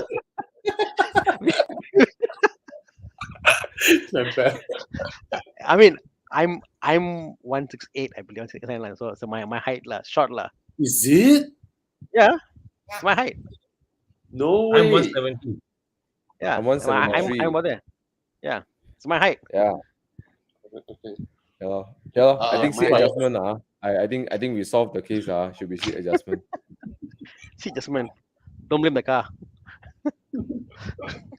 The issue is between the seat and the steering. Yeah. Yeah. Okay, let's move on to some questions over here. Let's answer a quick one here. Guys, my headlamp projector not bright enough during night drive. Please go and see CBS Pro in Sunway. CSB. CSB Pro. CSB Pro on Sunway. Okay. These guys take the lighting game very seriously. They do before after measurements. They find ways to create mountings for your projector lamps and stuff like that. Seriously, go and visit My them. car is there now. When you sending yours in? Thomas? My Porsche is going to go through a health check at Adrian's shop tomorrow. Okay. And by end of this week, hopefully nothing much to change. Then only I send to CSB Pro. Yeah. Oh, I can't wait, man. So far I from can't. what HP has pointed out in his video, it looks like I'm getting it 10 times brighter. What I like about their work is that they do it in such a way that your headlights retain the stock appearance, retain the stock factory Yes. appearance, not the. And Malas anyone who has kind a of 981 or 991, your Porsche, right? That stupid bi-xenon beams is useless one. Really useless one. Yeah. Yeah, and who is that? The boss Desmond is very, very knowledgeable. He knows his shit. This guy knows his shit. Yeah. Okay. When to get MX5 in the future, do you guys suggest soft top or hard top 1.5 or 2.0? You can't get soft top 2.0 already. Although that's the Can best bring spec. from UK. We'll bring from UK. Yeah. The first batch is 2016, ma. That means already 2016 one cannot bring in already. More than 5 years. No. The facelift UK has 2.0 soft top. Yes. 2018, 19 can get. You can get the later models more also, but from UK lor. For me, it's definitely soft top. And after having driven both, right, 1.5 or 2 liter doesn't really matter. Of course, 2 liter more power lah, right? But I felt the 1.5 is Okay. is What is more important, the soft top or the 2.0? soft top. Thana, what do you think? To me, it's soft top. I drove the 1.5. And I was like, oh my god. I was like, kill me. You know what, Anna, even the 2 liter, right, is like, Yeah. oh. Really, yeah. Yeah. I was like, because I've driven like a really old MX5. I was like, wow, this is a nice light, can throw around, have fun. No, they had this one like, really, it's like it felt very pedestrian. Like all the hype is there. You come to it, you pay the kind of money, you pay 180k or whatever to it, and you're like, wow, that's it. She like, okay, like, I'm very cheap lah. Not all my money for that 1.5. I wish I can drop the FD2R engine inside. Soft top. Oh. What is it? That'd be RF? epic way. This is the soft top. Yes, if you can get this is the right spec. Yes.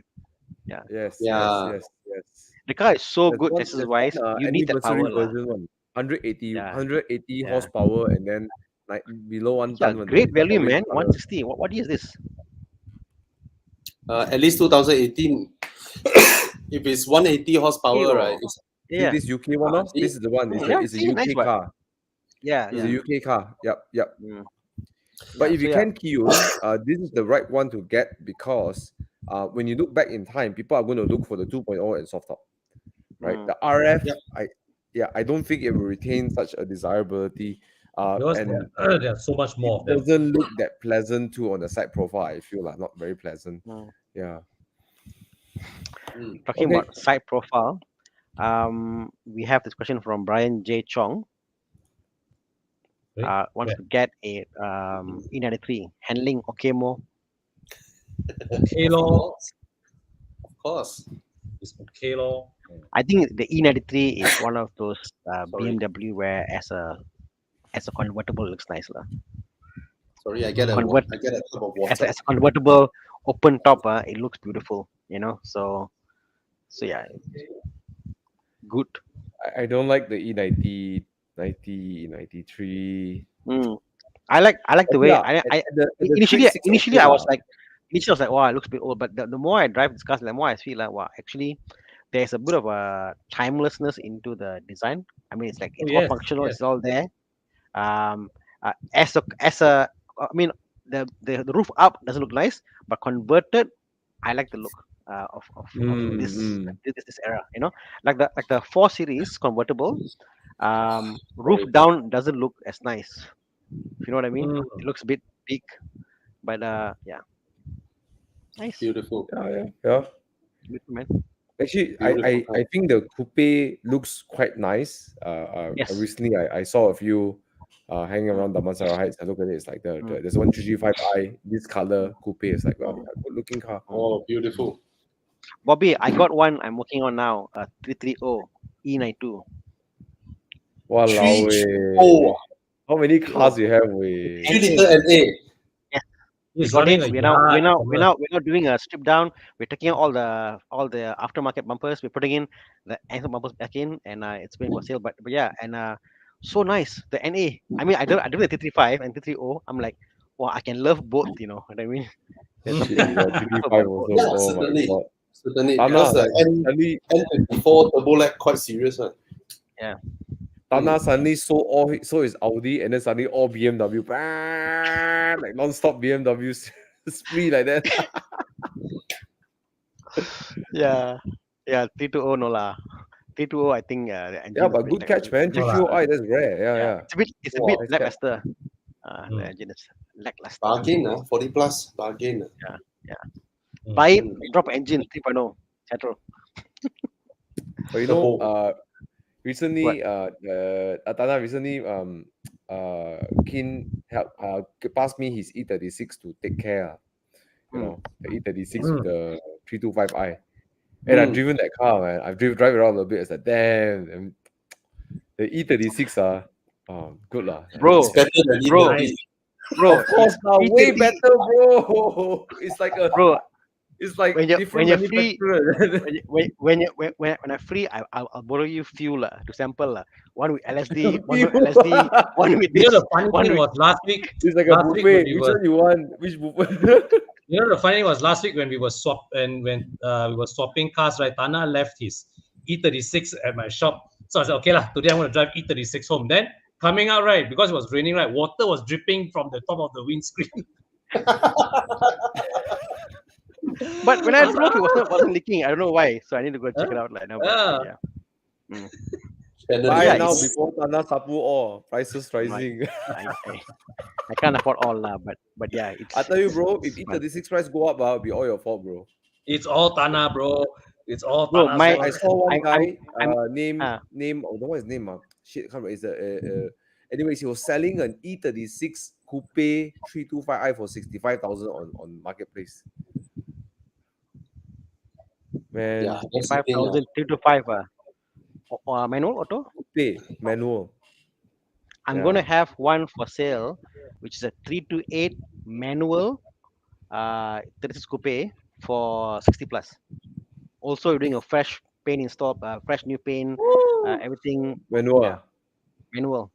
Oh yo. BBS things all that stuff there. Look at Thomas' face. How many cars you have, bro? I'm just If I trying told to you, calculate. if I told you what I have now, we have a long rig. Yes. I'll yeah. Tana has more cars combined. All of us combined, right? Tana also have more cars himself than all Yeah, of us. man. Yeah, I wish I can monetize from the cars and then buy my 9911, but it's coming soon. No worry, soon. Do it. Okay, let's look at some questions over here. Charles Tan is asking, hi bro, looking for budget 130k for primary car. Would you suggest Mazda CX-3? Is it reliable car that lasts long term? Single at the moment, so max 2-3 passengers. Oh, I don't like the CX-3. I don't like It's the reliable. It's It will last like a long term, CX. It's like a Mazda 2 on stilts, you know. Yeah. Then what Reliable they call lah, a but it's 630. not a good primary car. Yeah, CX-30 a Mazda 3 on stilts Mm. without torsion beam. Non-torsion beam Mazda 3. CX-30 is torsion beam. Huh? CX-30 is torsion beam also. They're all So right. is the Mazda 3 in the torsion beam lah? Yeah. On the So stills. Mazda 3 current one also torsion beam one. But you know what? People talk about the 30, and I asked them, one guy was asking on to buy, and I was like, why 30? They said, no, like it looks very good. So there is apparently an appeal for 30, and how it looks with the cladding and stuff. I think it appeals to people how it looks. Mm. So I don't like the CX-3, bro. I don't mind the CX3. You are single, you like interior space, how it is, your call, I know, but a lot of money for the car. How about a Mazda Yeah. 6? But I like Honda Civic though. If you think about new cars now, I'm a fan of Honda Civic now. I think they're pretty good. but the CX-30 is only like 15,000 more from CX-3. So much Yeah. more usable, so much more Yeah. modern. Agree. The Funky CX3, looking. right? If you're buying a used CX3 for like 70K or something, then okay, go for it. But if you're spending 130,000 on a CX3, right? I think the Not size of the car, very quickly you will feel that you want to change cars already. Yeah. Way Not worth. before you are halfway through your payments. And Not worth. yeah, then you dilemma lor. So to be honest, back in its era, it was not bad. It was against things like Peugeot 2008, the stupid Ford. What is that? What's that name? Touran. Yeah, the Eco stupid Ford, a stupid car. People who buy that really sad way. I feel sad for them. And then the CX3 was okay back then, but now no lah. Your CX-30 is a much more convincing proposition. If But Mm. CX-3, the rear seats are so claustrophobic, way. So claustrophobic and so upright. it's a Mazda 2. It's a Mazda 2 on still. Yeah. Horn couldn't even fit his car seat Cannot. inside the CX3. It's so tight. Shit. Yeah. It's So- not a viable primary car. Yeah. So Charles, now you buy this car. Yeah, you're single now. Who knows? Next week you make a girl pregnant, right? Then you got a baby. Then your CX3 too small. But I agree, Bobby. Yeah, the car size will quickly outgrow you when you say want to last long term. Yeah. I think the size will outgrow you. Yeah. Provided you're agree. telling us that you want to spend 130K on a hot hatch, then a small size is acceptable if it is a hot hatch, right? Mm. If it's But not a supposed to be CX3, right? Yeah, lor. If you say like I want to buy a Mazda 3, then okay lah. Yeah. Yeah. And 130K or cannot get What MX5 is the already. Mazda? What's the CX3 still doing in this? Why are they still selling it? In this era, Incredible. right? Yeah. Incredible.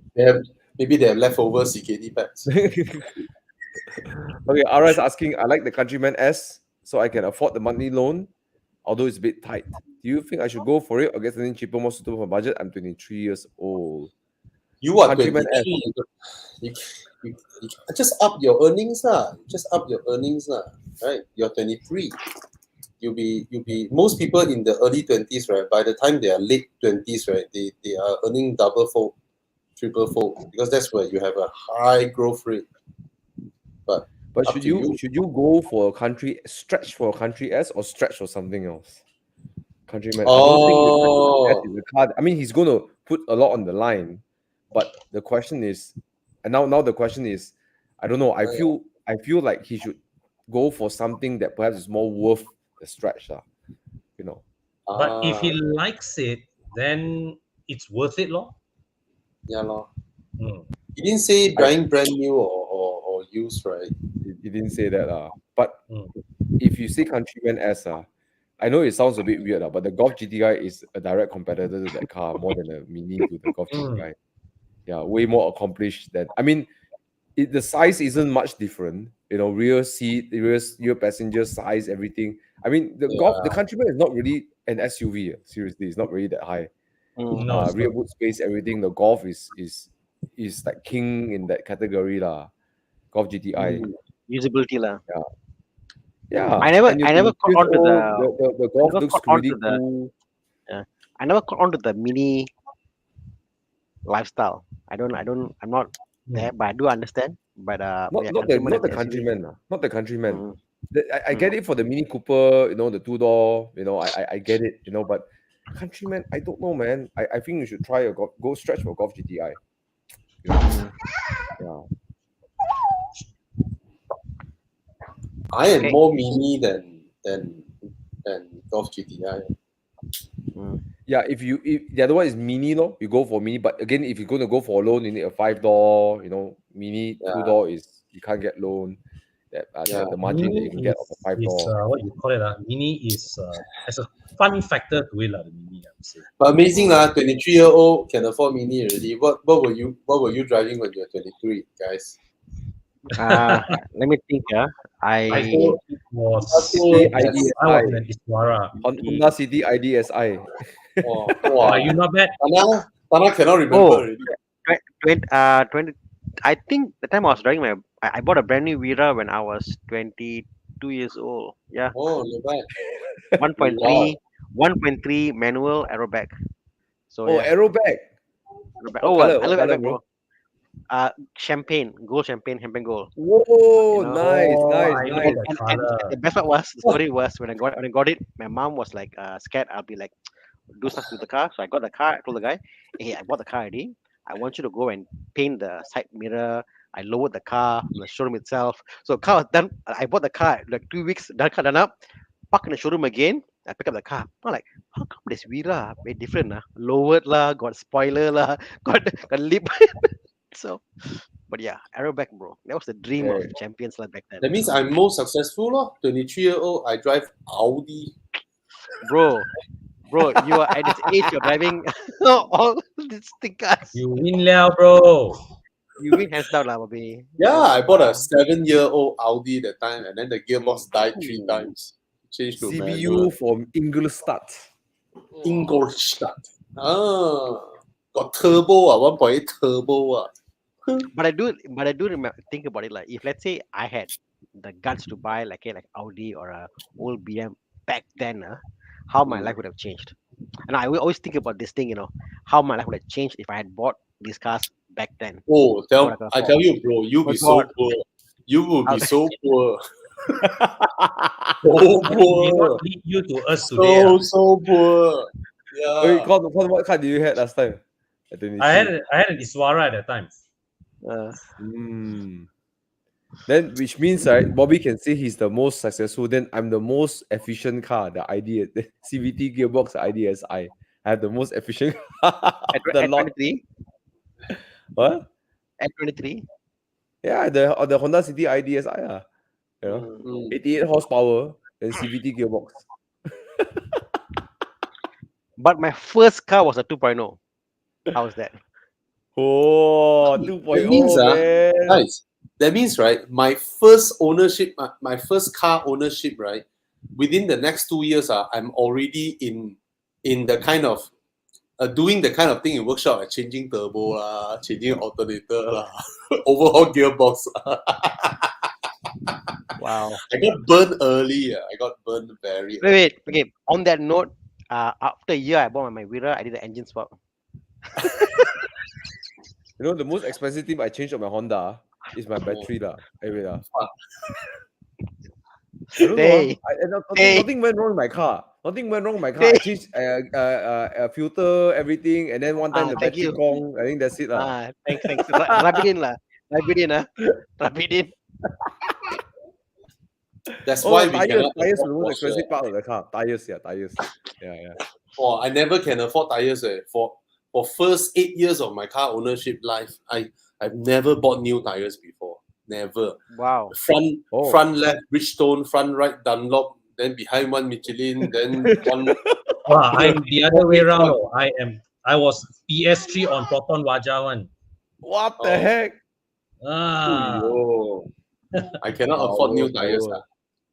Yeah, back then. I feel good now. Okay. Charles question Kinsey here. was driving. Okay. Sorry. Go ahead, Tana. No, Charles Chin said he was driving a 1972 T22 Celica when I was 23 years old. Yo. Fuyo. Oh, I was just having coffee with Charles Chin this morning. Ah, Anyway, Hmm. ZZ IP asked, hi guys, what's your opinion about the Volvo V90 and its cross-country version? Which would you recommend? Recon car. Cross-country. Yeah, I know his question asked last week, we didn't answer him, so that's asking. Cross country. Hmm. Recon. Okay, probably he's not from Malaysia, I believe, because No, he's no, only Malaysian. He wants to recon it to Malaysia, even bring it in. really, But who brings recon Volvos in? yeah, You nobody can ask brings it any in. AP dealers to do it, they will do it. But if you want to ask them to import, okay, I've asked Chu Yang about importing V90 cross country in, and the costing that he gave me, right, at the end of the day, right, I can buy a used RS6. So you gotta So- really love the car to get it, lah. Yeah. Yeah. So let's say ZZIP is like I date on one this car, okay, V90 cross country or V90. Mm. I like the cross country. Looks nice. It's very nice. It's very nice. It has Maybe enough it's fine, ground Malaysia. clearance. You know, you can go places with it. It looks good. I saw a few in Germany. Very good looking. India also I saw some very nice. Yeah. Yeah, lovely. It's just not worth to bring in a recon Volvo lah. That's all. If any dealer brings one in the first I wonder, is there a picture? Got somebody brought a Singaporean. D5 V6 V90. Yeah. Somebody brought a D5. I wonder how the Hmm? Somebody looks next to a XC90. How does it look comparatively? Is it wider or Way longer. longer? Way longer. No lah. Same platform Same platform Really, Is that a picture Anyway. young? The V90 country versus XC90? How it looks? Anyways, a question over here. Alex Lim is asking, my wife is Malaysian. She's not working. Can I buy a car in Malaysia with loan? You probably can't buy it under your wife's name. You can buy it under your name with Singaporean employment, actually. The loan margin, I believe, is up to, I think, 70 to 50% only. So not that high. That's what I know. Okay. Should we go to Do As My Car or do we answer more questions? Jom. Let's do it. Jom. So we're skipping a few questions, right? Let it be. This one. Ah. F30 T3i or the new Civic FE. I love the Civic interior, but probably quieter than the F30. No lah, I don't think so. F30 more horsepower and it will drive. I think no comparison. I think The Civic, the new Civic, I think is quieter. it's how put this it's quieter than the old Civic. Agree. It's like when you look at it, it looks nice, but when you go down to the crux of it and you when you really use it and push it, whatever, the BM is definitely a way better interior, better build, But first glance, of course, the Civic looks nice, But I wouldn't compare in the same league, Yeah, The new Civic, I all day long. I was driving at night, right? Then got one guy like tiong me, non-stop. I was driving what again? I think I was driving the M2, Then got one stupid 3 Series tiong me, Then I let him pass lah. Then I thought I'm cursing. I was like, stupid 3 Series. Then when the car passed me, right, it's a Civic. Yeah. The lights look like a BMW lights, BMW. Crazy. Yeah. One is new, I guess, and F30, but T3i is spot on lines. Nice. Okay, Oh, if yeah. you're gonna fetch people around, the 3 Series will be something that your passengers on the rear seat will not be very happy about. But the Civic, on the other hand, they'll be very happy in the rear seats because they feel like almost like a 5 Series kind of space inside there. So darn big, right? But if you ask me, I think the 3GOI will be my choice for a fun car to drive. Yeah. That's my picture. Oh, really? Oh, nice. I wrote this review. Nice. Okay. Mitsubishi Triton or Isuzu D-Max 1.9 Premium. Colin and I have got this thing about the book. The what? Hey, I Nicky mean, Tan. we always He's talk the about he's the yeah, battery what? man. He's the battery man. Oh, Yeah. we talk about this too lah. It's like the Triton highway driving is better. I think Con you like the Triton, isn't it? Yes, yes. The Triton is the best on highway. Yeah.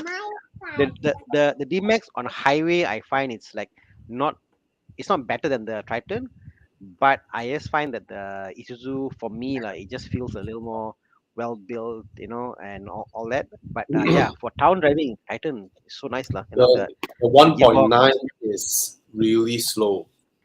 slow. It Titan is. Titan feels good. It's Highway driving. bordering frustratingly slow. But that aside, I have to say lah, the new D-Max, right, is, I would say, the pickup segment's best all-rounder, in my opinion. Yeah. Mm. In long run, In long run, which would be better? Larger engine, I suppose. Triton. Get a D-Max 3.0. Honestly, yeah, if Diablo, is it? long run, the truck engine will last longer and hardier. Yeah, the bigger engine. Oh no, I just want to share what I was doing in Germany. So I went and drove the Let's hear it. E-tron GT, this one, and the RS version. So this is Audi's like EV kind of flagship supercar kind of thing. It's built in the same factory as the Audi R8. So that factory only builds Audi R8s and e-trons, and very different process, more meticulous, a lot of hand-built processes, and then we drove it around the track, and it's so nice. It's so nice. The way it corners, right, is mind-blowing. Even though it's 2.5 tons. It's crazy. Yeah, then the acceleration and all that. It ends up as being a very different car from the Taycan in a way. I felt the interior is better built, but it doesn't have the Taycan is a liftback, right, guys? If I don't remember wrongly, yeah, Yes. that's the drawback. This one is a normal boot, so the boot opening isn't as spacious as the Taycan. Other than that, it's very nice. It's very nice. Yeah. So The it's profile- gonna come to Malaysia.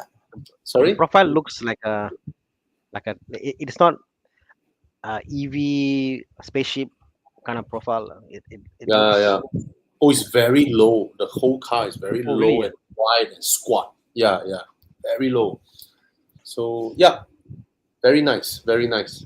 So the just wanna Taycan is a boot also. Sorry. It's a boot also. Not Oh, it's also a liftback. boot. It's not a Yeah, liftback. yeah, Okay. No. All right.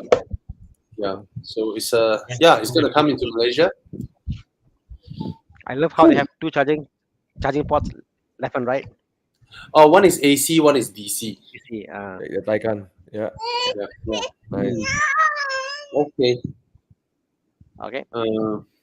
How much How should I much- prepare for? Hey, wait, Bobby. Hmm? Then the question is this: you've driven the I know it's a far fetch now, but you've driven the i4, right? Mm, And then now you've driven this one. mm. What's your impression? Oh, huge difference! Huge difference. The I i4, don't like the i4. the i4 isn't even in the same league as this. This whole thing feels. It doesn't feel like you have a petrol platform and then you put a EV inside. it just everything just gels together so nicely, and even the sound profile that they create for this car, right, is especially during acceleration and deceleration, right, it matches so well that you kind of felt it's the organic sound of the motor engine. Just look at the profile. It's two different things, completely different. The e-tron is practically a four-door supercar platform. It looks like a four-door supercar. It has that kind of Audi R8 profile to it, and yet there are four doors. And it really corners like on rail, and this whole thing is very Nice. very nice. Yeah. So Yeah, I saw some i4s there. i4. I4, I know I don't like the way it's like tuned. It felt like very disappointing. The i4, yeah. Yeah, man. The E-tron GT is a looker. Is basically you see it on the road, right? If it's parked next to some R8 or Huracan, right? It has the same low wide profile. It has the same profile as those cars. Look at the front, man. One is like really sends chills on your spine. So beautiful, the body. Yes. It's compressed, low, wide, very nice. I hope they kill BM this time around. And I think, right? You see, the Taycan doesn't represent Porsche, right? But the E-tron GT, right, represents everything about Audi. You know, advanced, practical, daily use. You know, very fast, very well built inside. It's the kind of product portfolio. And I think it looks manlier than the Taycan. Yeah, Taycan looks feminine. Yeah, more feminine. Yeah. Actually, Audi Taycan always has been like a futuristic car, so this is like in line with their whole futuristic look and feel. So, And then we all ask them, why is the official figure 3.3? And all of us could easily do 3 seconds on a damp wet morning. And then the instructor said it's very important for this car's figure on paper to not be higher than Porsche's.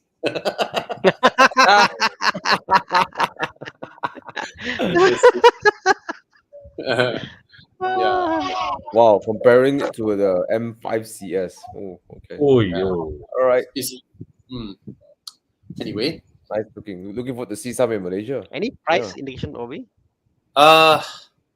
well, everybody's worry is this. Okay, in Europe, in Germany, it starts at 100,000 euros, Not and bad. then the RS version starts at 140,000. Whoa. So to give a perspective, 911s are around 130. Okay, but I kind of felt the RS version of this car, right, is a bit weird because from exterior there are absolutely no difference apart from the RS badge. Wow. All right, Going and for subtle. yeah, and even if you buy the normal E-tron GT, right, normal per se, 500 over horsepower, you can spec the ceramics, you can spec the carbon roof, you can spec the panoramic roof, you can spec the carbon interior, same like the RS. So it's just and it's the same battery, same motor, just software. Are you serious? Yes. Wow. Yes. The RS allows the car to unleash 640 plus horsepower. And yeah, that's the difference. So let's say $1 million here, possible? Sorry? $1 I million think ringgit in less Malaysia? than that, bro, because Oh, I think- sensitive. it's What is the pricing relative to a Taycan in Europe? I didn't check that though, but supposedly it's always like in between the Taycan. Let's say the RS will not cost as much as a turbo, right? And the normal one will be cheaper than the Taycan S. But then Taycan has a lower variant, the single engine, smaller battery, rear-wheel drive one. Yeah. Audi doesn't have that. So that one is cheaper than the E-tron GT. How's the interior, bro? The interior for the E-tron GT. I kind of felt it is slightly better built than the Taycan. Taycan has a lot of plastic. Yeah. This one is slightly better built, but there are also some stuffs that like the glove, the armrest click lock part with the USB port and all that. I felt that is an afterthought. A lot of things are not convenient. Oh, I love the wood interior. The wood interior is Oh my god. because usually when we see inlays, right, it's a flat piece of wood. It's a veneer, right? But this is the first time I see like it's a whole piece of. It looks like a furniture, a whole piece of wood. It's curved some way. yeah, the whole thing, you see the curvature like literally a carpenter sand it like that one. So it Walao. looks very 3D, very nice. So my favorite is the wood Oh, interior. you saw this wood in person lah. Yeah. Ooh, There's a ooh. whole thickness to it. So quite Nice. interesting. Looking forward to interesting. your video, man. Yep. All right. Okay, 2 hours already. Okay. Let's go and play Come. Dude Where's My Car. Thank you. Sorry for dragging you. No, all. it was Not at it was all. very It's- nice, it's Bobby. good to I hear your looking forward adventures, to man. meet the Malaysian roads. Yeah. I'm already thinking about how to afford an e-tron. So yeah, thank you for that, Bobby. Yeah, it's very nice. It's very Yeah, nice. man. Yeah, man. It actually looks more aspirational than a Taycan. When you Yeah, look actually, right. see it yeah, here, I it looks more do think of impressive that. than Yeah. Taycan. it looks like a modern day R8 in a way. Yeah. Um, Yeah. It's like if the whole design language. And of course, we saw a whole production line of Lamborghini Huracan in Audi's factory. then I was like, oh, so that's why Lamborghini never did any factory tour for the Huracan, right? Because they have to go into Audi's factory. Audi.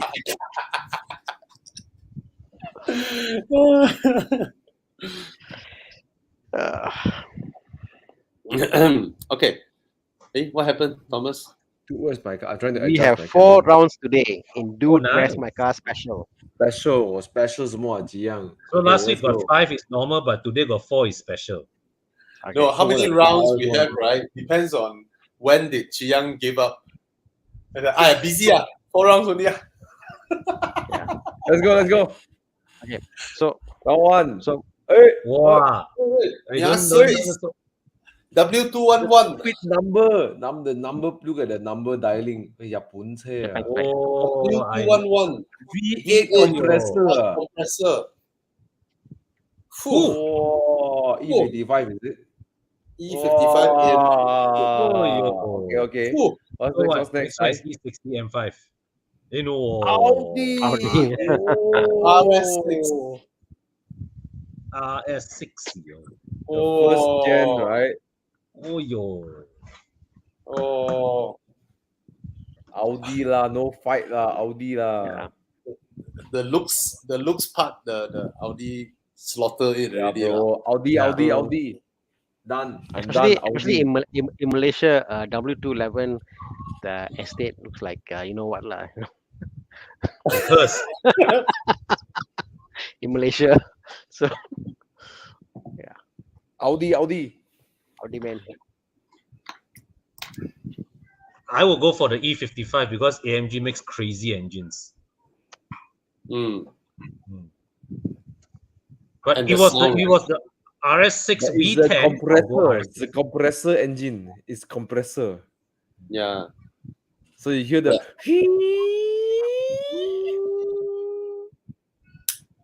You This reckon RS6 it's better? Con, Sorry? the engine. Con, you prefer the Merc over the Audi? Yeah. If it was the RS6 V10, then I would have gone with the V10. lah. Yeah. Tana. Audi, right? Yeah, I'm Audi guy lah. Oh. Okay. I know. Let's look at the think chat. about Guys, that let us know your choice. Daniel Yeah, is man. E for the E55. Yep. Teopilas is RS6. Oh, Jackson E55. E55. Davis the V8 Audi. all the way, baby. Audi. Right? There you go. Right? Paulos Romanov RS6. Don't like the W122 211 front. All right. Hey, Bobby. Huh? Audi. I mean, for me, it's definitely the RS6, but this generation RS6 is very well known for being the least reliable. It's gonna break down like never before. Yeah. This is the 4.2 V8, is it? 4.2 V8. The engine is not reliable. The gearbox is not reliable. The suspension is not reliable. The air suspension goes. Everything goes in this car. Everything. How do you But make everything is doable in modern Everything is technology. doable. And then do it again. No, like, you can always make it better. No, this car can make it better lah. So give me some faith. Olympic car, they call it. Yeah. Someone was telling me there's a Rolls, they're selling a Rolls Royce for 40K. So it's like put a V8 engine inside. So yeah, Put a everything is Chrysler, doable. put the Hemi engine inside, bro. Just put the Hemi engine, got him. And you have made a story. Okay, let's go. Next one. Now, most people choose RS 6, but Con chose the Mercedes. The Round 2, apa Mercedes. kita ada? Round 2. Ooh. Ui, apa ini? I cannot recognize this engine. It's a Ferrari? Oh no, Yes. it's a Oh. Corvette Heavy V8. V8. Oh, it's a Corvette. Oh, I don't like how it looks. I don't like how it looks. This I feel- the mid American from Detroit. This, Was it from yeah, Detroit? this is the Are they from C8. Detroit or what? This is the C8 version. I like the C7. The one that I wanted Let's to go, buy let's is C7. Wow! Porsche GT3 RS. No, this is GT4 RS. Oh, GT4. Oh, RS. Wow. Yeah, very smart, Very Oh. smart. One is a proper supercar. The Z06 slaughters the F8 blah blah all that, Yeah. It slaughters all of them. Yeah. Oh, it's the Yeah. Corvette Wow. for me, man. I'm going with the Corvette. Yeah. I'm I going mean, it's so much cooler to say I drive a Corvette. with- exactly. You A just vet. emphasize. No, you say I drive a vet. I drive a vet. I don't know, man. Chiang, if you put the previous version, I don't know how it Yeah. would be. I like this version of the 06 because of the whole mid-engine and how they've and the way the specs, the way they talk about it and they challenge out the cars. It's Yeah. crazy, like what it does, You know what they Yeah. say? People It'll who drive a run vet in rings USA around are the engine. old retired men with young wives or midlife crisis men. Oh, This the is previous so- one. Oh, this is the one. Oh, this one for me, then this is like 100, 2000%. This is such a looker, man. The C7. Damn, look at it. just now, I was at KL Auto and Desmond was telling me about your last encounter with the Corvette. Yeah, man. Ah. It's been a long while since I got gobsmacked by a car, and Oh I yes. I still remember the way you Totally. talk about that car. gobsmacked by this car, man. The Yeah. way it drives, the way it sounds, the character that it has, right? A lot of cars we drive, right? Then we forgot about it, Mm. right? I'll give it Yeah. I mean, this is a bit controversial, lah. The Cayman GT4, Yes. forgettable for me. Yeah. I get what you mean. I totally get what It you was forgettable. The night Yeah, one, yeah. night one, right? Mm, Yeah, Mm. I agree. it was forgettable for me. I agree. This one I will remember for life with how this car drives, how it sounds, how the little trembles that comes in. Oh, I tell you, I will never forget about this car. It's such a memorable car. Agreed.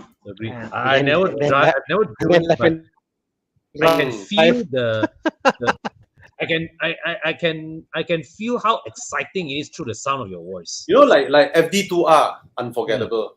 Oh Right. yes, agreed. FK8R, forgettable. Right? Oh.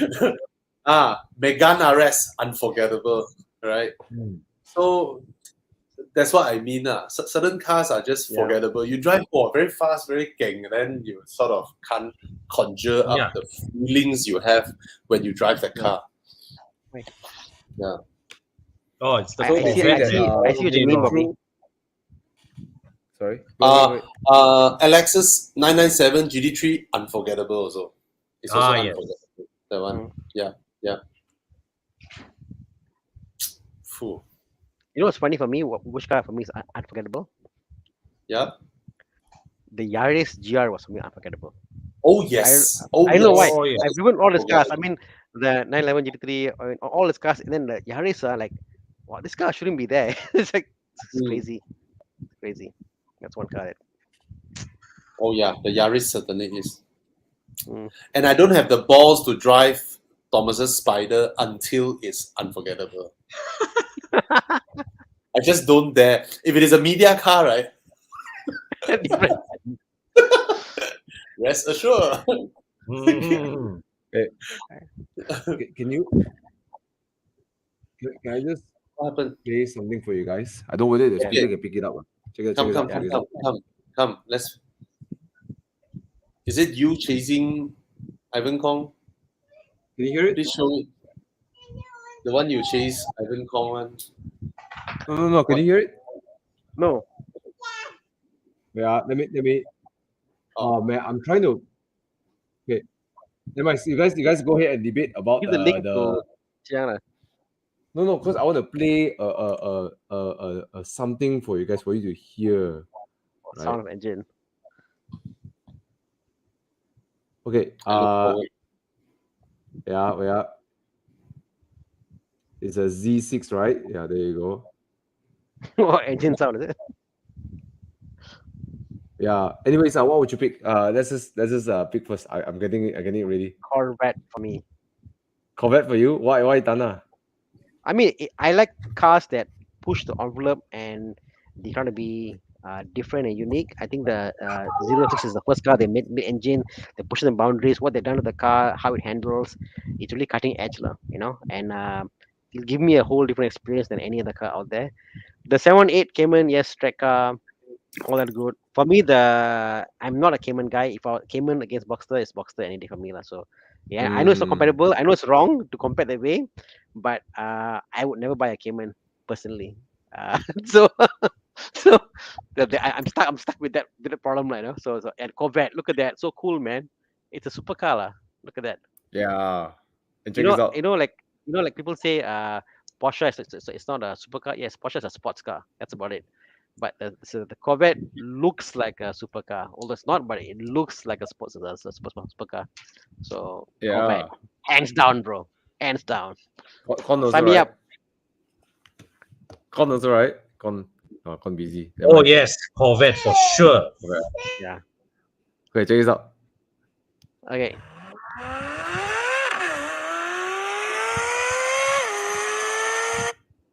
What car? See? What happened? Why did you stop? Hey, what Why did car? you stop? The Corvette. Yes, Really, it's the Corvette. It's Right. the Corvette. Wait, why it sounds like NA one? All the turbo and all that. Yeah, you can go to Chevrolet.com and look for the Corvette Z4. They'll play you the sounds. I mean, oh,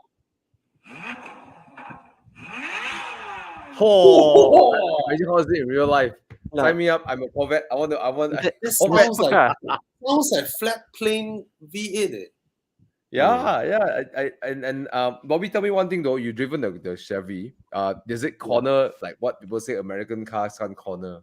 No, it corners amazingly. It is so good. And the time when I drove this, I just recently, within the few months of time, I drove the AMG GT. And this is so much better. The sound is so much more. The steering input, all those good. Very, very good. Very, very good. Nice. American. Me and Desmond, we were both surprised. The Corvette suspension design is actually very, very. I think some even an expert from Lotus say it is a very well designed suspension setup.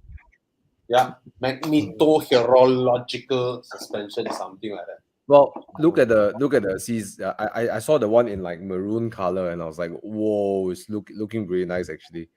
Yeah. Which one you think is prettier, the previous C7 or C8? I like this one. I like the Z06. Yeah. The C1 has a more you can see it's more long lasting the design. The Z06 has an Avantado kind of look a bit of yeah. It's a supercar engine. They're not compatible. One's like a muscle car, one's like a supercar. So I mean the C looks more tells you more about American American performance than the Z lah. Yeah. This one is more Italian, right? Yeah. But the trouble about this choice is that the Cayman is the 718 Cayman GT4 RS, and it's like the you park next to a 718. It's like, oh, you're the in the. I know it's a different car altogether, but it's just like, oh, this one, body kit, nice, huh?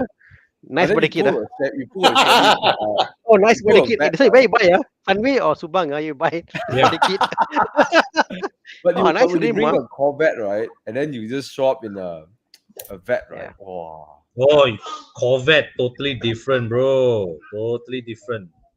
And the way the car sounds, man, I'm surprised. Yeah. I'm surprised. Your- It sounds good. The aura that you're arriving, totally different way. Yeah. I think for new experiences, this sadly we can't have Corvettes in Malaysia. So yeah. Jiang asshole.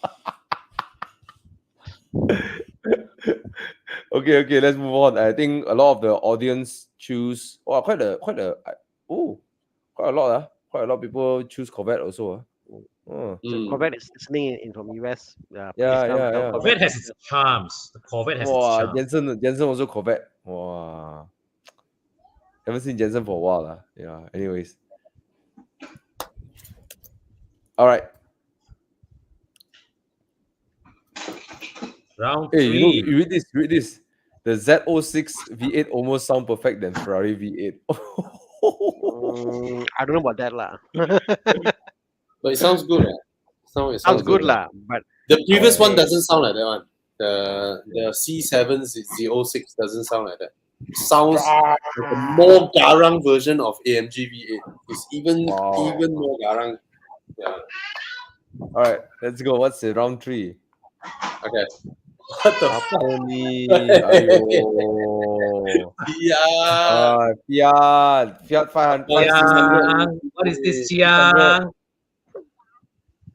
Fiat Multipla. What is this? What? You guys thought the multipla was bad, huh? It's like the front is the back is the front. Oh, okay. This du CV. In the French, they say du CV. What the heck is that? Look at that multipla. It's like the car is confused, bro. Look at. Okay, I have a confession to make. It was just one day I saw this car on Wikipedia and sent it to Chiang. Oh my god, look at that. The car is confused, bro. The back is the front is the back. there's one 2CV you always see on the federal highway driving, a beige color, a European guy. It looks nice lah, you know. I actually got the good fortune to drive a 2CV as well Mm. before. Yeah, and seriously, the suspension, right, is very sophisticated for its time. Really, I They, go up and they, down they the still bump. remove the tire and it'll still go on 3 tires and I don't know. I mean, while climbing up onto, I actually purposely climbed the curb. I climbed the curbs. I went down and stuff, and it feel like, I hit the curb. Oh, okay. The only thing is the bloody chassis feels like the body and the chassis is like going to separate anytime. Like that. You take a corner that.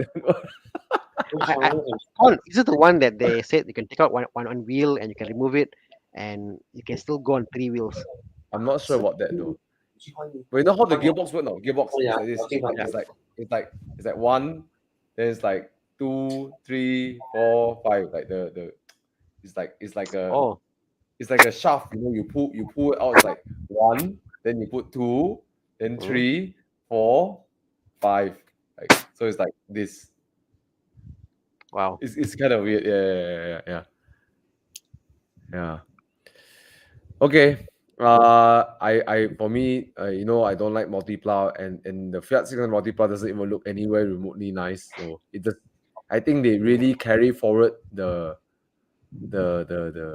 beauty of multipla into the modern multipla. So yeah, Citroen do CV for me. Yeah, Fiat as a butt pretending to be a face. Oh, that's the DS, he said. Okay, that's the DS, the one with the. You know what? The Fiat 600 multipla is a road hazard because when people see the car, they will think the car is driving the wrong direction. Okay, so it's a road hazard. It shouldn't exist. Okay, look at the car. If the car is coming to you like that way, right? You will think that the car is going on reverse, but the car is not. The car is going straight. Okay, it's a hazard. It shouldn't exist on the road. You should just burn that damn thing down. Okay? I think Thomas just gets triggered by any cars called multipla. Yeah, the name itself. It's ugly. Look at that.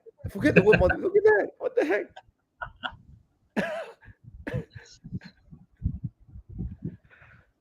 This The family 2CV needs to, lah. this The 2CV family has needs yeah. to be taken to a concentration camp, and they need to be re-educated, and then put them out so they stop buying multipla. Okay. 2CV has military. I think they use them. I think that I'm seeing the old pictures when they use for military purposes and stuff. You know. So, Two cylinder so engine. yeah. So It's literally two horsepower. really, Yeah, there's two. Not two, Yeah, it's ah. called Duceve. Duceve is 2 oh, horsepower. 2 horse. Okay, okay. Yeah. There's a meaning. But the later iterations had a 19 horsepower, something like that. Yeah. It's built as a farmer's car, you know. It was actually built to help farmers. That's what the Duceve existed for. Oh, It's also the first mass production front-wheel drive car. Hey, isn't that the my Traction God. R1, the first front-wheel drive car? Don't know, but yeah, the suspension is really remarkable. That pneumonic hydraulic suspension, whatever you call it.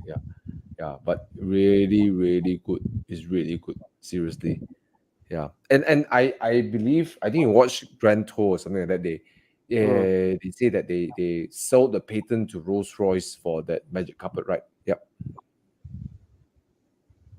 The multiplier drive better backwards, got ball protection. No. Okay.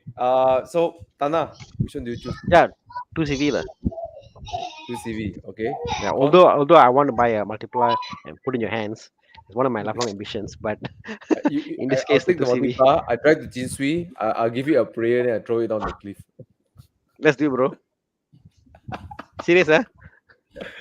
Roll the multiplier down the cliff. Whoa, zzz. Let's drift it. Let's drift it down the thing lah. All the way down. Handbrake turn. Okay, go on. Brandon also choose the multiplier. Forget about it, bro. Anyways, Okay lah, because these are such oddball choices, right? I will go oddball all the way with the multiplier. what the heck, man? At least it's rear-wheel drive. Rear engine. How is that? Rear Mid-engine engine. rear-wheel drive, bro. It's like Bobby, a Bobby. 911. It's essentially a Porsche. It's a Porsche. You're right. Yeah. It's a road hazard. That's what it is. All right, Bobby, what did you choose? Oh, I'm gonna go with the 2CV because it plays a significant role in the history of automotive industry. To be known as one of the crappiest, car that just to allow you to run post World War II for Hey, but poor the people. suspension is damn good, bro. Damn good, bro. Seriously. Yeah. Cute. I feel like punching this car. Look at that. Punching this thing. No, already kena punch.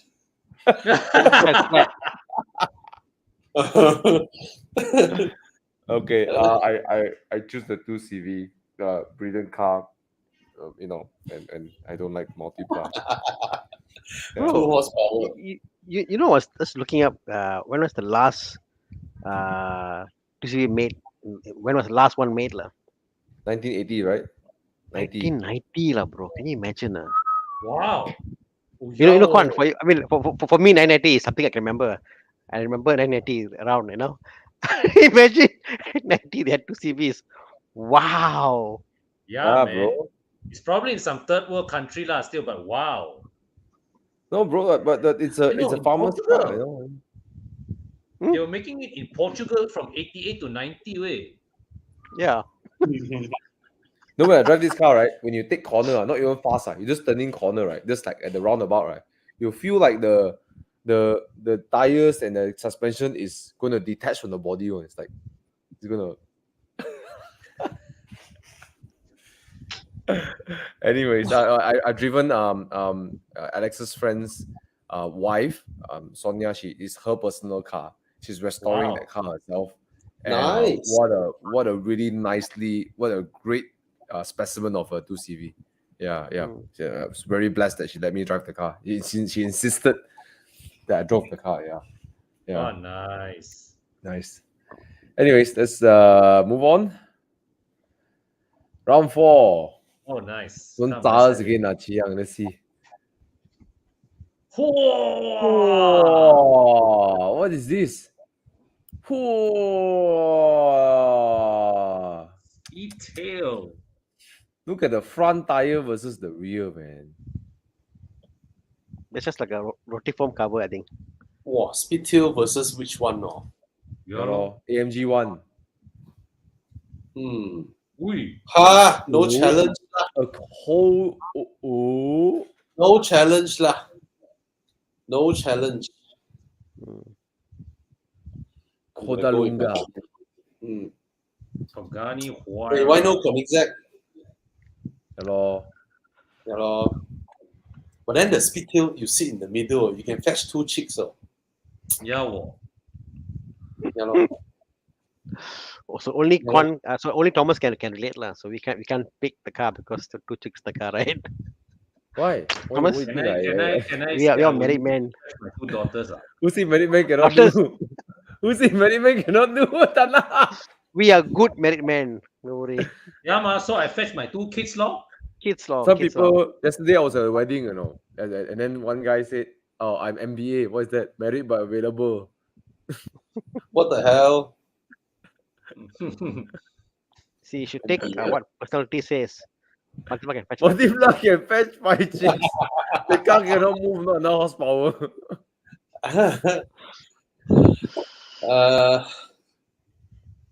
The Pagani Huayra Kodalunga. Quite ugly, the rear. Yeah, man. It's unique, bro. Look at the rear. It's quite unique. Look at the 3 tail lamps, the three lights. They have such a modern exterior, but the rear has like a bit of like a. And you see the line from the bottom to the top, from the bottom like diagonally going up. Yeah. I don't like the lines at all. Actually, I think Guys- the mirrors are upside down. Do you all know why Pagani's interior are so nice? Why? Because you don't need to spend time on engine and gearbox. He just picks up the phone and order it. Hey, Engine Mercedes, satu biji. Engine satu biji, mari. Yeah, everything seems aftermarket. Look at the rims on the Pagani, aftermarket. Even the side mirror, like really, like this is a fast car, and you're making this like like driving 200 miles per hour, and you got that side mirror. One is like classic art, trying to make it look cool. The other one is like just straight up modern. Like, you know what? Screw the rules. Middle seat, front rims different than the rear. I don't give a damn what they'll say. I just like McLaren's big deal. Look at that. It's big deal for me. Speedtail. Yeah, for you important because one girlfriend, one housemate.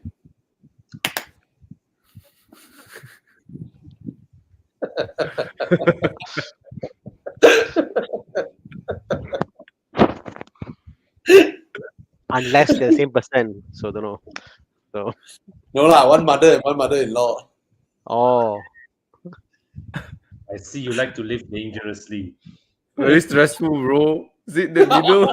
Is it the middle? Very stressful, bro. Yeah. Yeah, say Thomas. yeah. See, Brian says Pagani looks like a kit car someone built in a garage. Come on. No lah. I want to see the guy who can build that in his house. But yeah. Yeah, man. The Pagani is... Okay, just think about this. Thomas, what do you drive? McLaren. Wow. Thomas, what do you drive? Pagani. Whoa. We don't drive these cars usually. You don't normally drive them. Yeah. Yeah. Okay, so the question is, if a car is parked in your multi-million-dollar house and you got a nice window to look at the car, which car would look good in your window to look at? The Pagani. I get Pagani has that, you know, like trying to bring some classic feel to it, you know, that three tail lamps and stuff and the lines I can, but no lah, like half lah. McLaren is like I commit all the way to this crazy, stupid, crazy design, you know. McLaren, Very true. McLaren. Very true. McLaren is always, you know, committed, purpose built for speed. Mm. Yeah, for me, speed tail lah. I would like to look at it, like, because I look at the car, it's like nothing in the world looks like that. Like, Yang not show even- interior. Yeah. not the remotely McLaren. close. Not even it's like Thana, the answer question is like, is that McLaren, because nothing in the world looks remotely close to that speed tail. Yeah. Mm. Yeah, True. True. true. I agree. 3-seater. Wow, the first picture. That one most epic one. The McLaren. Only white. Jiang. Oh, full lao. Oh. Wow, But how that's the hell their leg can touch the footwell sitting on the side? You don't. They You don't. Yeah, but why is there this thing there? This No, I Maybe- think if you look back, Jiang, you turn Picture.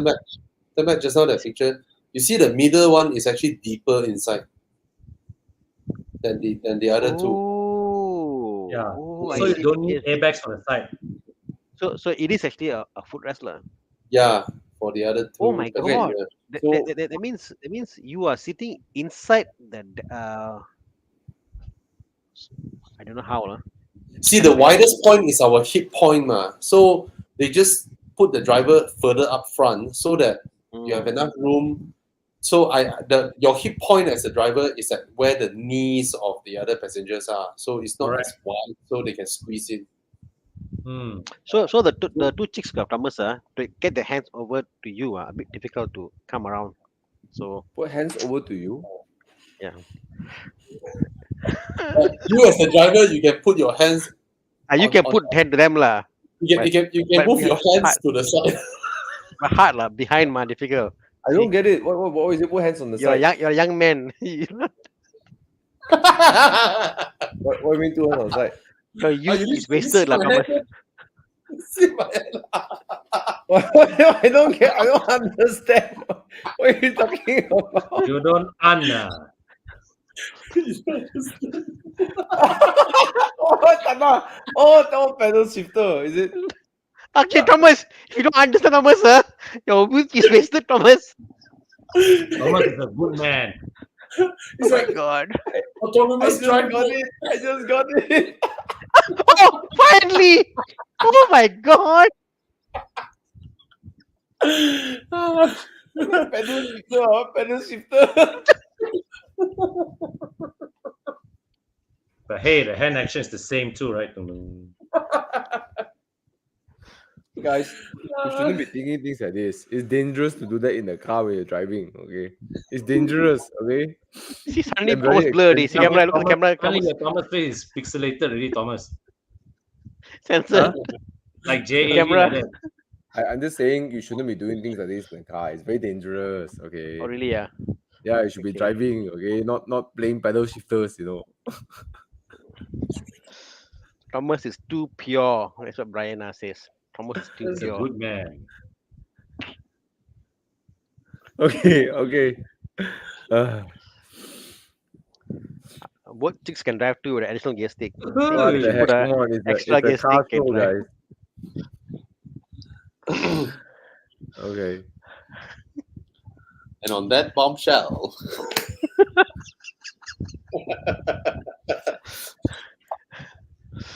So yeah, speed tail looks like it. Speed tail. I think all of us speed tail, right? Thomas Yeah, choose speed yeah. tail. Yeah, I'll go with speed tail also after considering the ability to. Yeah, it's very quite convenient.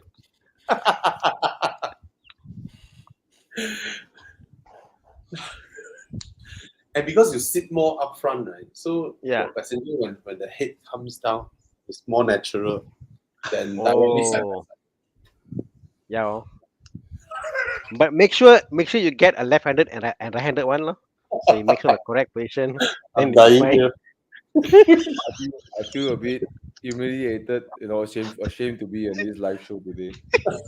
I'm saying about driving because it's center left hand right, the gear sticks all in the center. so it doesn't matter, you know.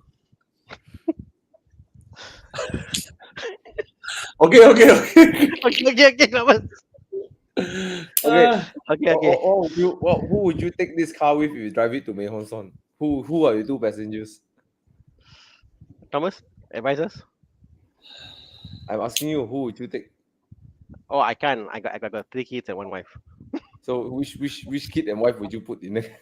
I only got 1 wife, bro. No, I mean, would you take your 2 kids, or take your wife and kid, or take which kid? Oh, Oh, no kids, only wife. Only wife. Then your car not balanced, of course, only one side. Pick up Thai transmitter along the way. Just along the way. Okay, anyways. Your wife and mother-in-law will follow.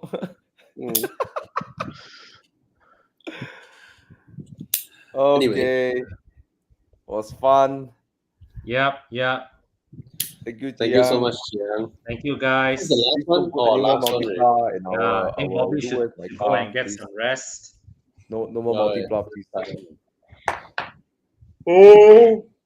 Any multipler, please contact us on Evo Club. We want to test out your multipler.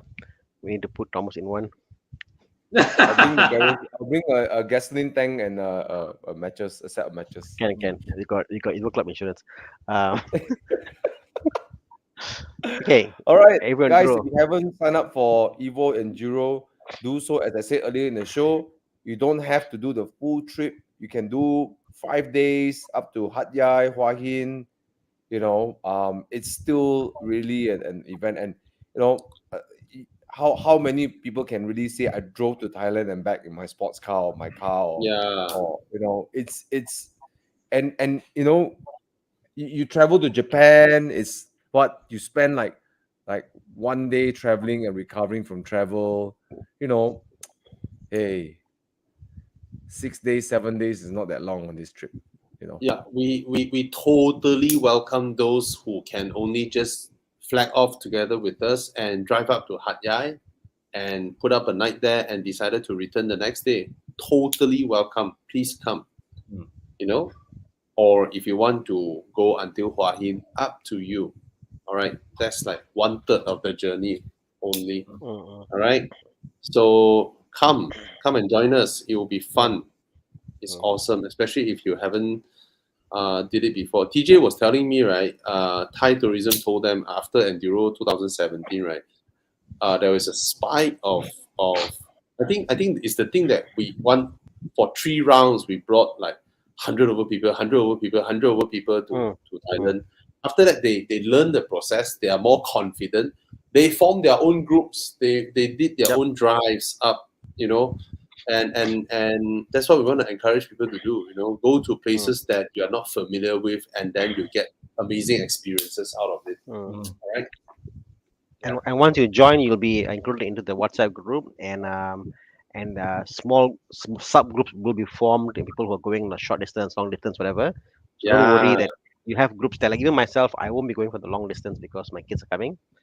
You can follow me. You can follow Con, Bobby, Thomas. They all are going, and don't worry about it. And now we have a dilemma. Volvo just sent in the invites for the official media launch of the C40 EV, and it's on the 14th. Jialat. 14th. None of us from Horizon is in town. None of us. So have to ask them to send the car, ship it to Thailand. Drive it. Yeah. All right, guys. Thank you so much. I'm totally knackered. I'm super duper tired. Me too. And thanks for being here with us. And please subscribe to Thana's channel, Thomas's channel, and Con's channel if you like what we're doing. All right, please. Thank you so much. Thanks for having me. All right. Good night. Take care, guys. Thanks, everybody. Good night. Bye. I love you all. Thank you, guys. Bye. Bye, guys.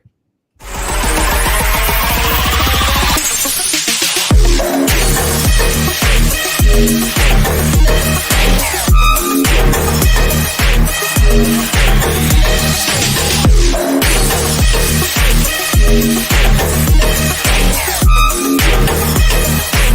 Bye.